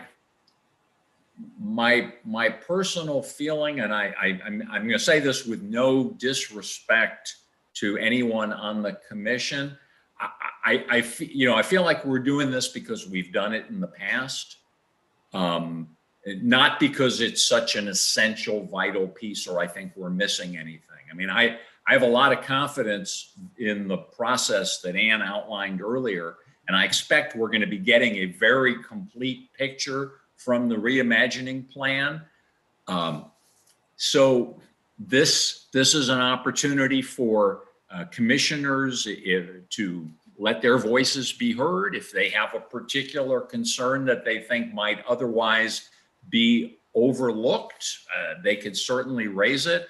I know that for myself, I expect that mostly I'm just going to want to support the reimagining plan and maybe put my thumb on the scale for a couple of the items that I see there. But and I would not be hurt if any commissioner decided that they didn't feel a need to add any wish list items because they want to support what the findings of the reimagining plan are. So, Commissioner Cahill. Yes, Andy, how common are narrative budgets in California libraries now?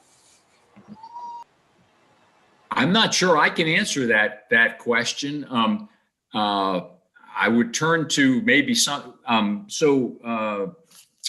Ann and Ray, you were at the presentation that was made initially. Did you get any sense as to how widely adopted this process has become?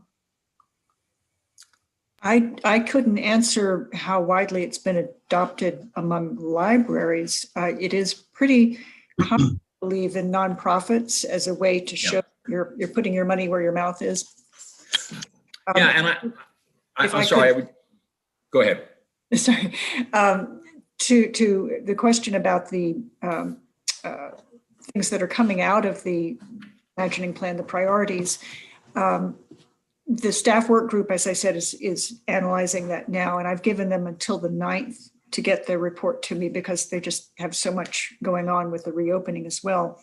So as soon as I receive that, I will share it with you. And then, if you want to, as Andy said, put your thumb on the scale for one or more items or add to that, we would welcome that input.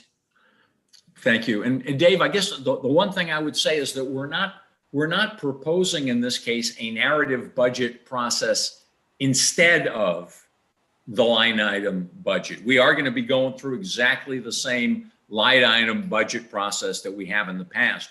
We're doing the narrative budget in addition to that as a way of assuring, as Ann said, that we're putting, you know, our money in line with our priorities and values. Does that help? Yeah. And David, I don't think that not very many libraries are using them, but more libraries are using them than they used to. And you have to realize that there are so many libraries that are town libraries, and the town decides how much money the library gets. And so there is not a whole lot of budget conversation on the Board of Trustees or the commissioners, because they don't have that responsibility. So, but they create a narrative in their annual report to say, and this is our story after it happened, as opposed to what's going to happen. And, you know, and I know that we have an annual report, at least something that can be called an annual report coming out fairly quickly, I think. So I think people will look forward to that. But that's a post story. Barbara. Thank you. I wanted to say I fully support and really like the idea of the narrative budget. I've said for a long time, and I'm not the only one, of course, that, you know, our priorities are reflected through our budget, but this makes it really clear and in a really good way, as Andy said, telling the story. And we will have, of course, different audiences that will tell the story to our own councils. Our city councils will tell the story to the Friends Group, however we tell the story, but it's a really good way to do that. I really appreciate that, and I really like that. I would argue a tiny bit with the concept of the commissioner wish list. I think it's not like a blue sky kind of wish, oh gosh, it's really more our personal priorities as representatives of our communities. And this came out of, and I understand well, we always do things this way, so let's keep doing it. I think we always need to meld a little history with the new way of thinking. Where this came from is when after we passed Measure Y, and there was suddenly a whole lot more money, actually the staff came to the commission and said, you know, well, what are your priorities about it? And so there were a lot of people had a lot of different opinions. Let's pay down our liabilities, you know, let's, you know, open on Sundays, you know, and so it was important to hear from everybody. I think we still need to do that. This, you know, we are representatives of you know, 10 jurisdictions, and I think it's important to bring information by stating our priorities. And I think it's again, it's different than a wish list. I would suggest, for example, that's been on one of my priorities for a long time, is more outreach. And I think that kind of a question about that is outreach really means more staff, because it means staff to go do outreach. In the past, we've had pie charts showing how the percentage of our resources that go to certain big categories. And that's something that we need to watch out and make sure that, you know, there's the finer tuned sections of the pie chart to show something like that. Like if we do add staff, so we can do more partnership building, more public outreach. And then lastly, I would say my only comment about the timeline is just, we all know the unfortunate circumstances this year have, you know, led to this, but it's kind of all of a sudden at the end of May, we're going to have this budget workshop, and yet the following week we're going to pass the budget. So it's almost like kind of foregone conclusion, whatever. It's kind of like we're going to talk about it, but if my understanding is it's already going to be on the agenda for approval in June. It just seems too close. You know, what can come out of a budget workshop discussion if it's already been decided and will be voted on, you know, the agenda's out. Am I missing something on the timeline?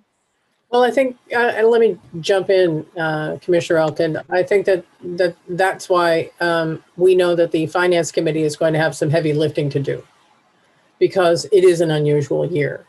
And we have every confidence in the finance committee because most of the members have had a lot of experience in looking at this, and so I think, and frankly, most of the commissioners who are not on the finance committee listen in on the finance committee, so they will have heard a lot of this. This is not going to be a surprise, and I think that that having had the reimagining process and knowing that we're and having heard some of the high level things, I think that will help guide our own conversations with our community members and out there to to come up with the big picture items, not the teeny weeny sparkly things that we think need to be added, but the big directions. And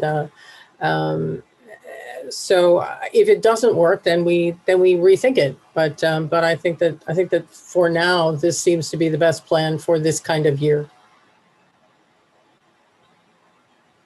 See, Tom has a hand up. I'd like to say I think this process is something we need to try. I've gone through this with nonprofit myself personally. I'm doing it right now. I understand the concept of value statement, vision statement, things like that. I think we need to look at what we have. I don't believe we have a really strategic plan right now. We're trying to create something. But we need to look at our statements. We said, why are we here? What is our purpose as a library? Each and every one of us. And, I think the idea is not, well, we want another hour on Fridays for the library to be open. We need to talk in generic, larger term issues. Like, I think Roseland is a good thing to say. That's important that we emphasize that, and other types of things. And the last thing I'd like to say, it's actually a question: should we be returning our 3 items to Jane by April 16th? Is that the person? Deborah? Yes. Okay, thank you. And just another item, the final results of the poll were Wednesday, May 26th, 1 o'clock to 4 o'clock. Okay, thank you. Mm-hmm. Anyone else? Okay, then we're going to move on. Deborah, I actually have another thing I'd like to say. I did think of this. If we get to our May budget session on the 26th and we don't feel we've really got this thing nailed down, I'm not beyond saying, well, we'll have a special meeting in June, later in June to do it. I'm more than willing to make that motion. So just keep that in mind. That's always an option. We've done things like that before. Thank you. We have, and as I said, if it doesn't work, we'll fix it. So, okay. Then, hearing no one else, actually, I should ask for public comment on that. I think. Not seeing any. We've had commission comments. So then we will move down to action items. Tell me I didn't skip anything else. Action item 10.1. And that would be to authorize Ann Hammond, Library Director, to authorize purchases exceeding $50,000. Or 2 specific items. Yes.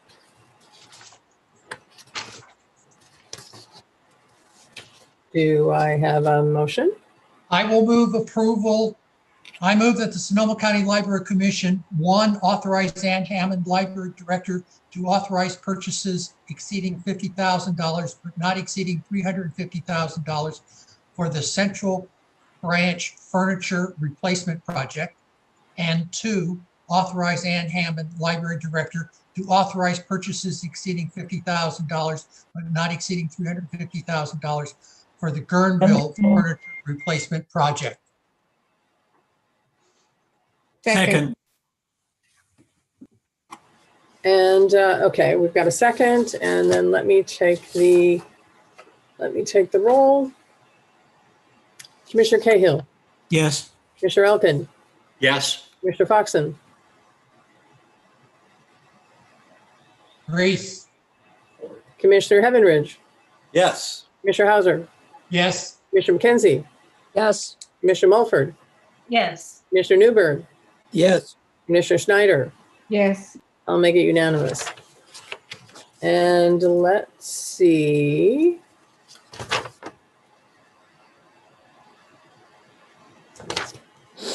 Okay, then that's we're authorizing that. We've pulled item 10.2, as I said earlier, and 10.3 I would like to move to after the closed session. So then the next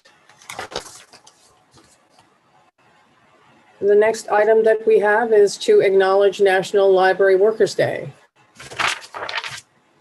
Does anybody want to?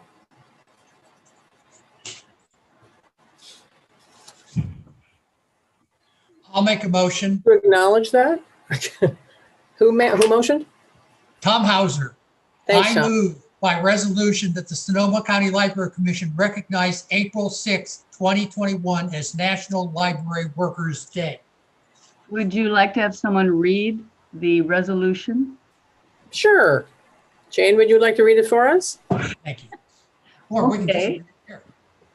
Whereas, excuse me, whereas the Sonoma County Library provides community members with the knowledge and information they need to discover, learn, and share in the 21st century, and whereas there are thousands of libraries in the United States that provide excellent and invaluable service to library users, and whereas libraries represent a microcosm of society and library workers play an important and unique role in the communities that they serve by providing an inclusive environment where all are treated with respect and dignity. And whereas library workers bring the nation a world of knowledge in person and online, as well as personal service and expert assistance in finding what is needed when it is needed. And whereas it is important to recognize the unique contributions of all library workers and the value to individuals and society of those contributions. And whereas libraries, library workers, and library supporters across America are celebrating National Library Workers' Day, therefore, be it resolved by the Sonoma County Library Commission recognizing April 6, 2021 as National Library Workers' Day. The library encourages all to take advantage of the variety of library resources available and to thank library workers for their exceptional contributions to our lives. I'll second. Let's see. Didn't we already vote on this one? No. All right, then. So Tom made the motion, Paul seconding, and then we will walk through the list again. Commissioner Cahill. Yes. Commissioner Elkin. Yes. Commissioner Foxon. Yes. Did I go away? Commissioner Foxon. Yes. Commissioner Heavenridge. Yes. Commissioner Hauser. Yes. Commissioner McKenzie. Yes. Commissioner Mulford. Yes. Commissioner Newberg. Yes. Commissioner Schneider. Yes. And I'll make it unanimous. And of course, we all want to thank all of our library workers at all levels, because we wouldn't be here if you weren't here. And we so appreciate you reaching out to the community under these trying circumstances, but also when it's not so trying. And we look forward to making your lives a little easier if we can. Excuse me, Chair Doyle. Did we complete the voting on the consent calendar, approving the commission minutes? Yes, we did. Okay, thank you. Sorry. No, I took that out of order. So As long as it was completed. Thank you. Yeah, it's easy to lose track. All right. Then our next, we're moving into the discussion item 12.1, which is the archives report. So Anne, do you want to walk us through Yet more progress. Yeah, if we could go to page 21, I believe it is. There we go. So we have a short report here with some of the background information about the Sonoma County Archives and our role in managing and caring for these items. You know that we are doing an in-house inventory. Staff has been working on this. We're about halfway through now. They did a lot of front-end paperwork. So looking at all of the various inventories, finding aids, spreadsheets, collecting all of that information, reconciling it, creating a master spreadsheet, checking that against the county's records to make sure that everything was reflected.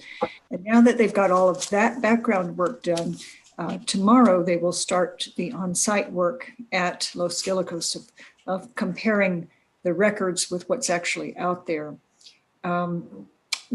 Last week, Commissioner Schneider and I had a very good conversation with Supervisor Gorin, and we talked about a number of things related to the archives. One of the things that was brought up was that approximately 10%, give or take, of the materials out there are the most requested items, the most used by members of the public and or the most vulnerable. And we suggested that we might be able to move those materials to the History and Genealogy Library as a prelude to moving, the entire collection somewhere, just to make sure that that subset is protected immediately. She liked that idea. She said that the county might be able to help with the costs of such a move. And so with her encouragement, we've submitted a budget request to the County of Sonoma for $140,000 for that purpose. And it has been supported by Supervisor Gorin and Supervisor Corsi. So we're very hopeful of that.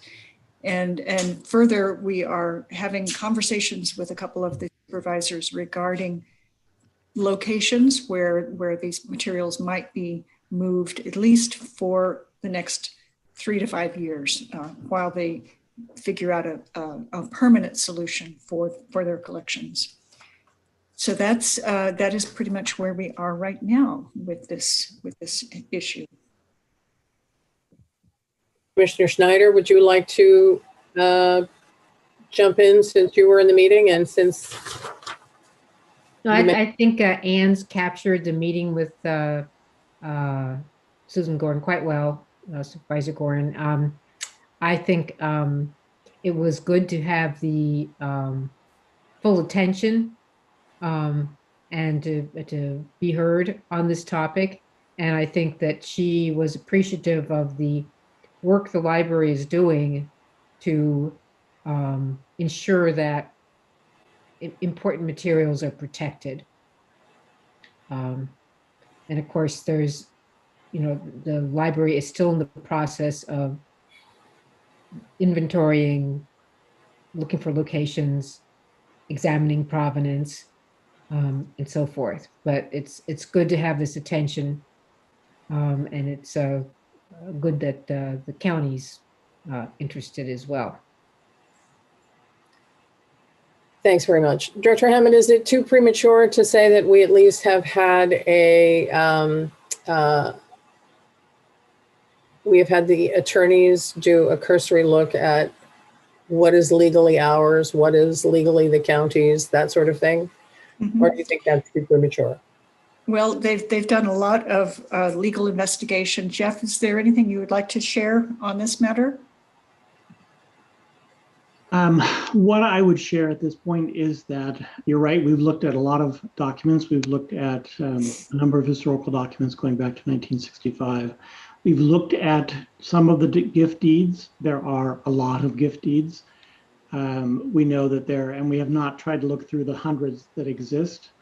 We do know that the gift deeds provide us with some idea, but it appears that the gift deeds are not necessarily filled out in a uniform manner. Many of them apparently have actually never been signed by anyone accepting gifts. So it's a little hard to look at the gift deeds as a determinative item. We do think that there's some basis for a conclusion that the parties have really treated the library as a location and put the library in a position to be sort of the curator of the collection. The idea that the title to the documents were intended to be transferred to the library, I don't think that comes through clearly at all from the documents we've looked at. And in fact, there are a number of documents that suggest more that the county views them as continuing to be county records that have been transferred to the library for purposes of maintenance and providing access to the public. So I think the direction that it sounds like you're headed is probably a very good one. Clearly, there are some records which you all will evaluate and determine have enough significance that they should be made more readily available. There may be other records that could be eventually stored somewhere where access can be given, but they're not necessarily immediately available. And I think that seems to me just sort of the big picture consistent with what we're seeing in the documents. Okay. Chair Doyle, we have Commissioner Cahill and Commissioner McKenzie. Well, actually, I think before we start the commission conversation, I think maybe we should hear public comment and then we'll move into the commissioner conversation. So I believe we have a couple of letters. Yes, we do. The first one is from the advocates for the Sonoma County Archives.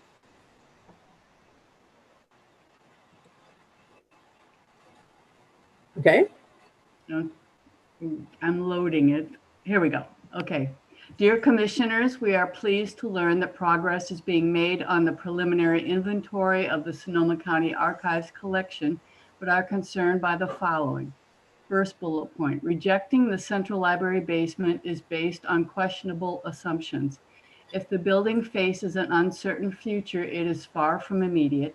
No one has suggested the basement as a permanent solution, only as a safer place at the moment.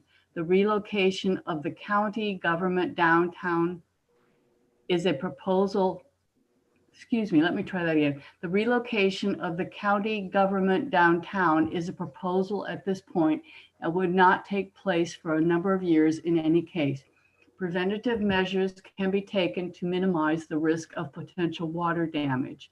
Second bullet point, it's good to know that library staff has had a productive meeting with Supervisor Gorn, but it is unclear how the preliminary inventory, search for a new location, and future larger inventory, rehousing, palletizing, and moving project referred to in the director's March 1st report that may require an RFP is going to come together before September.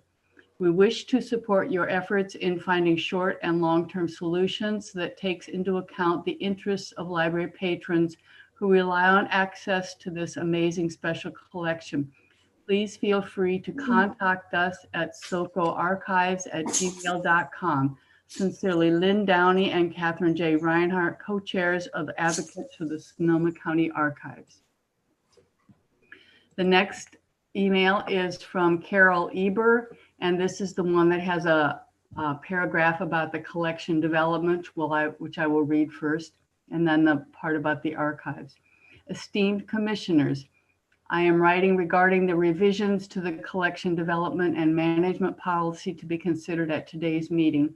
The addition to Section G, review and withdrawal of materials from the collection, fails to indicate by whom the materials in the special collections will be reappraised and or deaccessioned, nor what that process will be. This needs to be clearly defined in the policy. Regarding the Sonoma County Library Management Report on the Sonoma County Archives in the April 5th, 2021 packet makes no reference to the assessment completed by History Associates. The evaluation done by History Associates recommended the basement of the Central Library for a temporary storage of the archives. While this location is not perfect, it can be adapted to be satisfactory until permanent storage is determined. Waiting 8 weeks for an inventory to be completed places the county archives in wildfire season, which is anticipated to begin earlier than previous years, given the drought we are now experiencing. CAL FIRE has stated that Sonoma County must plan for wildfires now. And finally, the statement that the archives is not a monolithic set of materials is quite accurate. In many instances, archives are rarely monolithic. A rich mixture of records provides a broad context for understanding history and culture, and it is not clear what the intended implication is of the statement, quote, a one-size-fits-all solution may not be ideal, end quote. Clarification is sought as to this statement, and sincerely, Carol Eber. And the last one is from Steve Estes. Dear Commissioners, excuse me, I'm heartened to see that the question of what to do with the Sonoma County Archives has a bit more time with the extension of the Los Gilicos lease. I encourage the Commission to work with the Board of Supervisors to find a new home for the archives that will provide a long-term solution to the problems of access and preservation. Funding from the federal government in the form of Build America's Libraries Act would be welcome, but I'm afraid the county can't rely solely on the passage of this law to protect the archives. Perhaps a county bond or other more solid funding stream can be found for a new facility. This will require public support and political will. We have the former. I hope we can count on you for the latter. Sincerely, Steve Estes, Professor and Chair, History Department, Sonoma State University. And that's all. Thanks very much, Jane. Now, before we get started, is there another public comment? Did I hear something? Okay. Before we get started, I'd like to remind everyone that that we have been making progress, that this is a public meeting, that we may not have the answers that you need, but that Director Hammond is really trying to move things forward with the county, but that the historic records at Los Gilicos are not all necessarily appropriate to a public library collection. We don't have archivists on staff. We don't really have an archive department.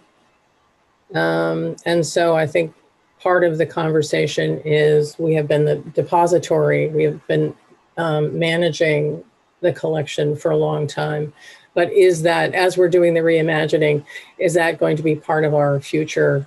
Is that going to be how we serve the people of Sonoma County best? So with that, thoughts from the commission about the archives. And I think Commissioner Cahill, you had your hand up first. Yes, I just want to say that I'm really pleased that there's some thoughts about taking care of the 10% most used and or most important as a priority. That certainly is my priority, and I hope we move in that direction. Thanks very much. And I know there was someone else. Commissioner McKenzie and then Commissioner Schneider. Thank you, Commissioner McKenzie. Yeah, I second what Commissioner Cahill said. I'm really glad. I know we're all glad to make progress on this. Everyone cares about this. And I was really pleased to hear the specifics, pardon me, of your meeting with Supervisor Gorin. Because the public has asked about this, and they're not allowed to ask questions. Let me just bring up this issue of the basement of Central and whether we're looking at that or evaluating that at all as a possible location besides the History and Genealogy Library. I'm just curious because I've heard both sides of the thought process on it. Director Hammond, would you like to take that on? Sure. We are not currently looking at the basement of Central. We have operational needs for that space that would take precedence over this need. And my fear is that further, if we put the materials in the central basement, we need to find a better solution is what I'm getting at. I want to partner with the county on this and find a solution that works for both of us. And that's what I'm focused on right at the moment. Commissioner Schneider. Thank you. I third what Commissioner Cahill and Commissioner McKenzie said. And I want to point out that we all are interested in finding a location for the material or locations. And we can't be too fixated on one particular location mentioned in a report. If in fact you go back and reread the Historical Associates report, they did not recommend the basement. They were asked to evaluate the basement. And they pointed out that flooding was an issue among many other things. And it too is not a shovel-ready repository space for anything. And it comes with its own dangers to the collection. So just wanted to bring that up. So keeping an open mind is important. Thank you. Exactly. And I do think that since we've been really trying to do a fairly thorough analysis and have looked at all of the legal implications, we are looking forward to the counties stepping forward because most of the material is theirs. And while we were happy to moderate it, it is not appropriate probably for a public library collection. So I think that that the library and the county and the Historical Records Commission should really be thinking about where appropriate places for these things are. But it truly is not the library's, I'm going out on a limb here, but it's not the library's responsibility to move all of those things out of Los Guilacos. It's too expensive. It's not appropriate. So we will really have to find a solution that is working with the county. Chair Doyle, we have Commissioner Heavenridge, Commissioner Hauser, and Commissioner Foxen. Commissioner Heavenridge. Yes, I'd just like to commend Director Hammond and everyone that's been working on this. This is a really good report. I think it's really important to answer some of the community's questions on this, and this went a long way to answer some of those questions. And I know this keeps getting brought up, and I don't know if you have an immediate answer because we've talked about this before, but I know some people think that we could use Measure Y funds to move the collection, and it's my understanding that it isn't appropriate, but do you have an answer to that, Director Hammond? That's something that we've been reviewing with our legal counsel, and I believe the answer is murky at best. Okay. Jeff, anything you want to add? Yeah, I think what we've done is we've looked back at the ballot, obviously the ballot language itself, the original expenditure plan that was adopted as part of the ordinance to approve the measure, some of the materials that was provided to the public. There are some very clear priorities laid out. Those priorities are some of them are generally phrased like maintenance of facilities. So it's a little unclear how broadly that was intended. I do think it's clear that the priority expenditures that were laid out in the expenditure plan and the materials that were presented to the public identified a number of high priority items, and I would say the archives weren't listed on any of those. So it would have to be sort of an extension of very general language in the measure that dealt with facilities maintenance. That's really the closest you can get to using it to maintain these particular archives. Historical record. Yeah, and I have these historical records. Historical records. There you go. Thank you. And I have one other thing to add is it really seems this is not our records, and that the county should take the burden or the majority of the burden of paying for this and helping to find a new, more secure location. And so I think that's really good that you were able to submit a proposal, financial proposal, and so I encourage our community who's concerned about this to support that proposal. Commissioner Hopper. Thanks, Paul. in Ann's report, there's a statement that the Los Gatos facility is currently full, containing approximately 5,000 cubic feet of materials.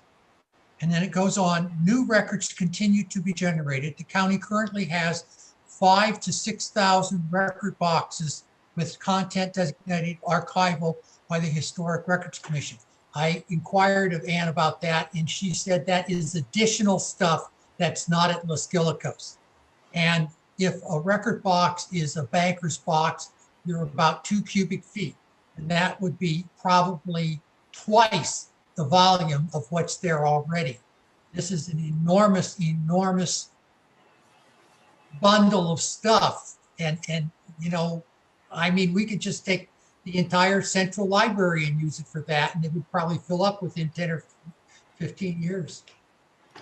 I'd rather not. Thank you, Commissioner Hauser. Anyone else? Commissioner Foxen? Commissioner Foxen. Yeah, I too commend Ann and her group for what they're doing. I think they're approaching it in a very solid fashion. And this is just kind of a little information.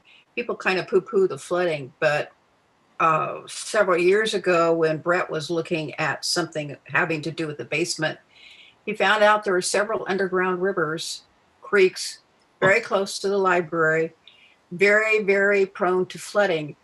And shortly after that, I found out there were 64 creeks in Cloverdale originally, and most of them have been buried and are under the town. And actually part of the main part of downtown collapsed from one of those underground rivers. Friend's front yard went in to the hole too. So it's very realistic, the flooding. It is an issue that is there.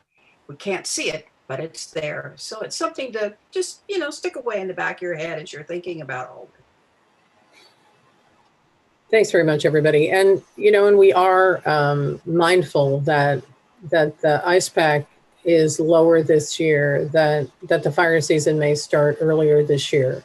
We're very mindful of that. And I think that certainly the quicker we can move things out of what seems to be a fire magnet area, the better for all concerned. So we will, we thank Director Hammond and we thank Commissioner Schneider for work, and of course the staff who is working on the inventory as well, and look forward to additional information next month. Commissioner Foxen. And is there any discussion, have you picked up in your wanderings through everything, discussion about a hall of records for the county? Or are they just sort of overlooking that? We've not addressed that issue directly yet. Okay, just curious. Mm-hmm. All right, and with that, we are going to be moving into closed session.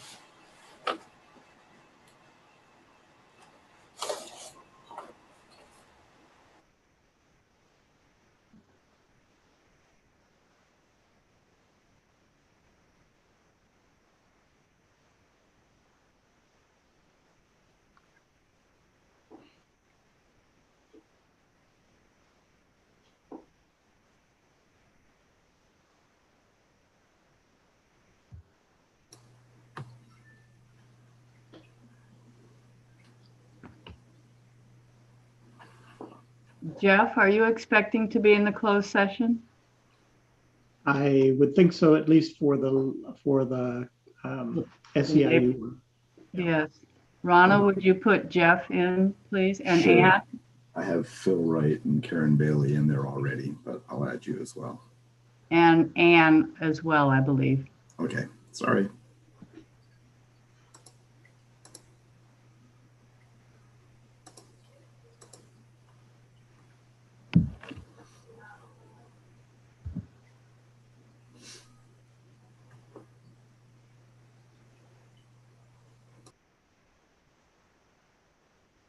I'm not sure. Nancy Chimino, is she intended to be? I was given a list, and Okay. I put Okay. everybody that it was in the list. Okay, fine.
Hey, all. I had to step away for a few minutes and just came back. Have they been in closed session the whole time?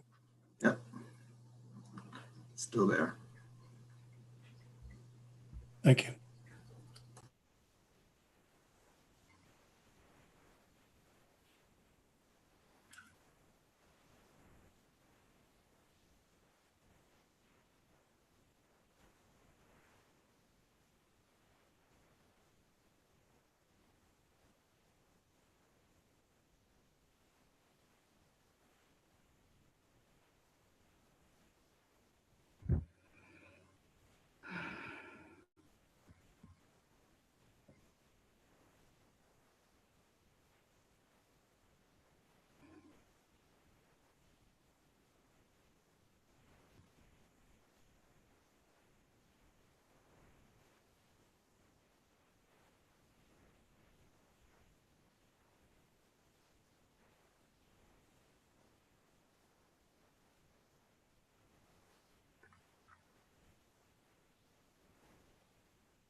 Excuse me, Anne.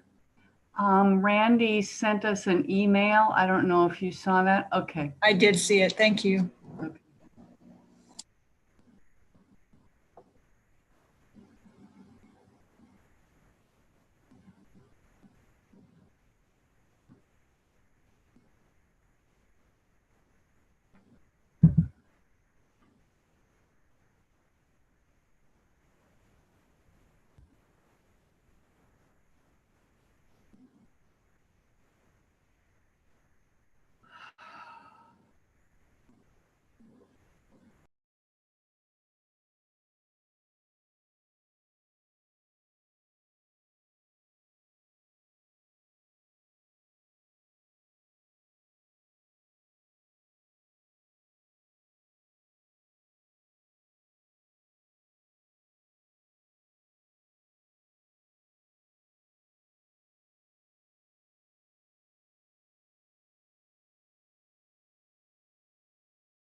Excuse me, Chair Doyle. Yes. However you want to continue, but I missed a letter about the archives, which is important to read. Okay. Is everybody here? Please go. Please read it. I'm here. Okay. This is from Andy Eber. This was sent by post back in February. It was meant to be read at the March meeting, but it was not. So it is important to read it now. To the Sonoma County Library Commission, in response to Deborah Doyle's letter to the Press Democrat of 2/16, I completely concur that naming Library Director Hammond as the scapegoat for years of inattention to the archives is unfair. The library commissioners themselves are clearly responsible for managing the archive materials, parentheses, see the Library Commission bylaws and Board of Supervisors designation 1965, end of parentheses. The question of ownership is irrelevant. The documented facts speak for themselves. The facility at Los Gilicos is not appropriate for storage of archival materials due to its lack of access, security, and environmental controls. In parentheses, see Preservation Needs Assessment Report to Library Commission from 8/18, end of parentheses. The archives materials have been poorly maintained in substandard conditions, parentheses, see archive space plan presented to the Library Commission on 3/14/19, pages 11 through 16, end of parentheses. The facility located at Los Gilicos is in an area of very high fire risk with increased danger of landslides and flooding. Parentheses, see Archive Space Plan, page 14, end of parentheses. History Associates Inc., your consultant, recommends relocating the majority of the archival materials to the Central Library basement with the remainder to the History and Genealogy Annex. Parentheses, see Archive Space Plan, page 17, end of parentheses. The Library Commission has $11.2 million in Measure Y funds reserved for capital projects to maintain aging library facilities. Parentheses, see Measure Y Oversight Committee Report of 10/19/20, pages 7 and 15, end of parentheses. Commissioners, your immediate priority must be to move the archives collection out of harm's way because, as the Press Democrat's editorial stated, quote, this is an imminent problem that demands short-term action, end quote. Ms. Doyle, I respectfully suggest that, quote, verifying our records and assessing the condition of the materials, end quote, while important, is clearly less urgent. Another fire season is upon us, sufficient funds are available, and an extraordinary group of archivists, preservationists, historians, and genealogists have volunteered to assist in rescuing these irreplaceable materials. They ask for responsible leadership, and the time to act is now. Thanks, Jane. All right, pursuant to California Government Code 54957.1, there is nothing to report on item 13.1. There was no action taken. And in terms of 13.2, we are going to move to consider 10.3 as an action from the closed session, and that would be the 2019-2020 step increases for Library Director Ann Hammond. I'll direct your attention to the report from the Commission's Director's Performance Evaluation Committee. And I will take the chair's privilege of saying we move that the Sonoma County Commission approve the 2019-2020 step increases for Library Director Ann Hammond retroactive to the dates available, the date she was eligible. And I want to say that unanimously, the Library Commission commends Director Hammond for her performance this year under very difficult circumstances. And we're delighted to have you here. And so if I could have a second to that motion. I will second. It looks like a unanimous second, but I think I saw Paul's hand first.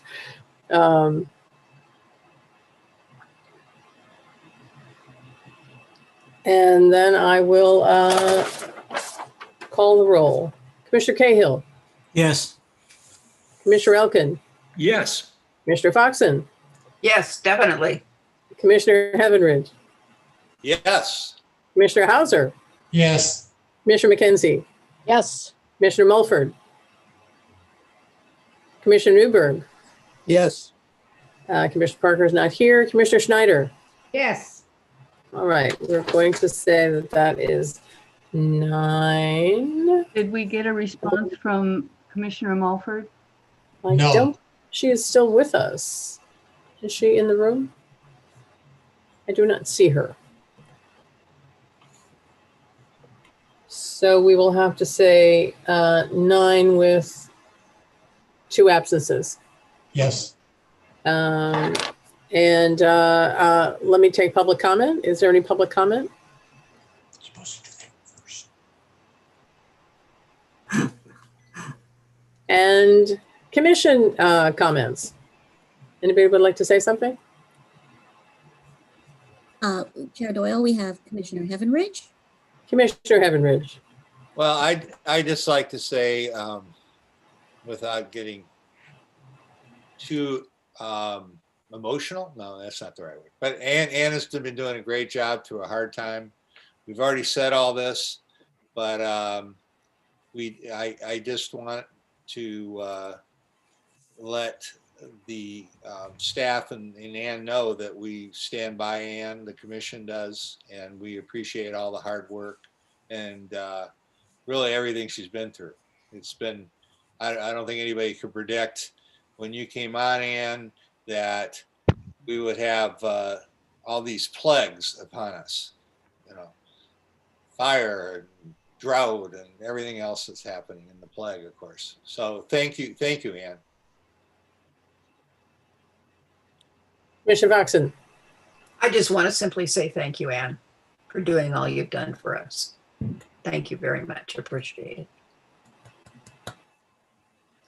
All right, seeing no more Can I hands. respond? Oh, sure. Oh, please, of course. Silly me. Yeah, well, I just wanted to say thank you all. I really appreciate your support. It means a tremendous amount. And yes, it's true. The last year, 2 years have been extremely challenging, but with great challenges come great opportunities. And I'm very optimistic about the future of this library. Thank you, Ann. Let's see, then we're going to, does anyone have any agenda items for the next or for future commission meetings? Barbara. Yeah, for the future, I'd like us to take another look at the labs. How we can fold them in more completely into the library's activities and how we can make the best use of our labs. Okay, anybody else? Commissioner Schneider has her hand up. Commissioner Schneider. Yes, I just want us to be sure to keep the archives on the agenda as a very important item. I know we would do that, but just. We promise. We promise. We do, we promise. Anything else?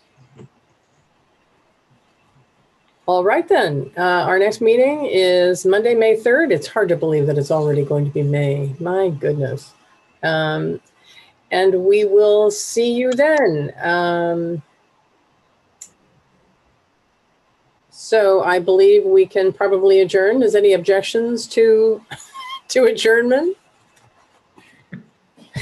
Okay. No.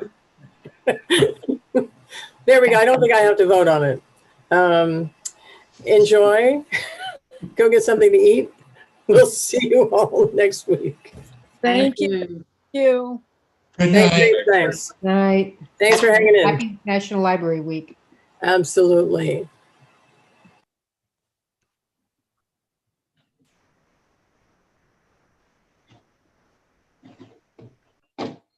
Okay.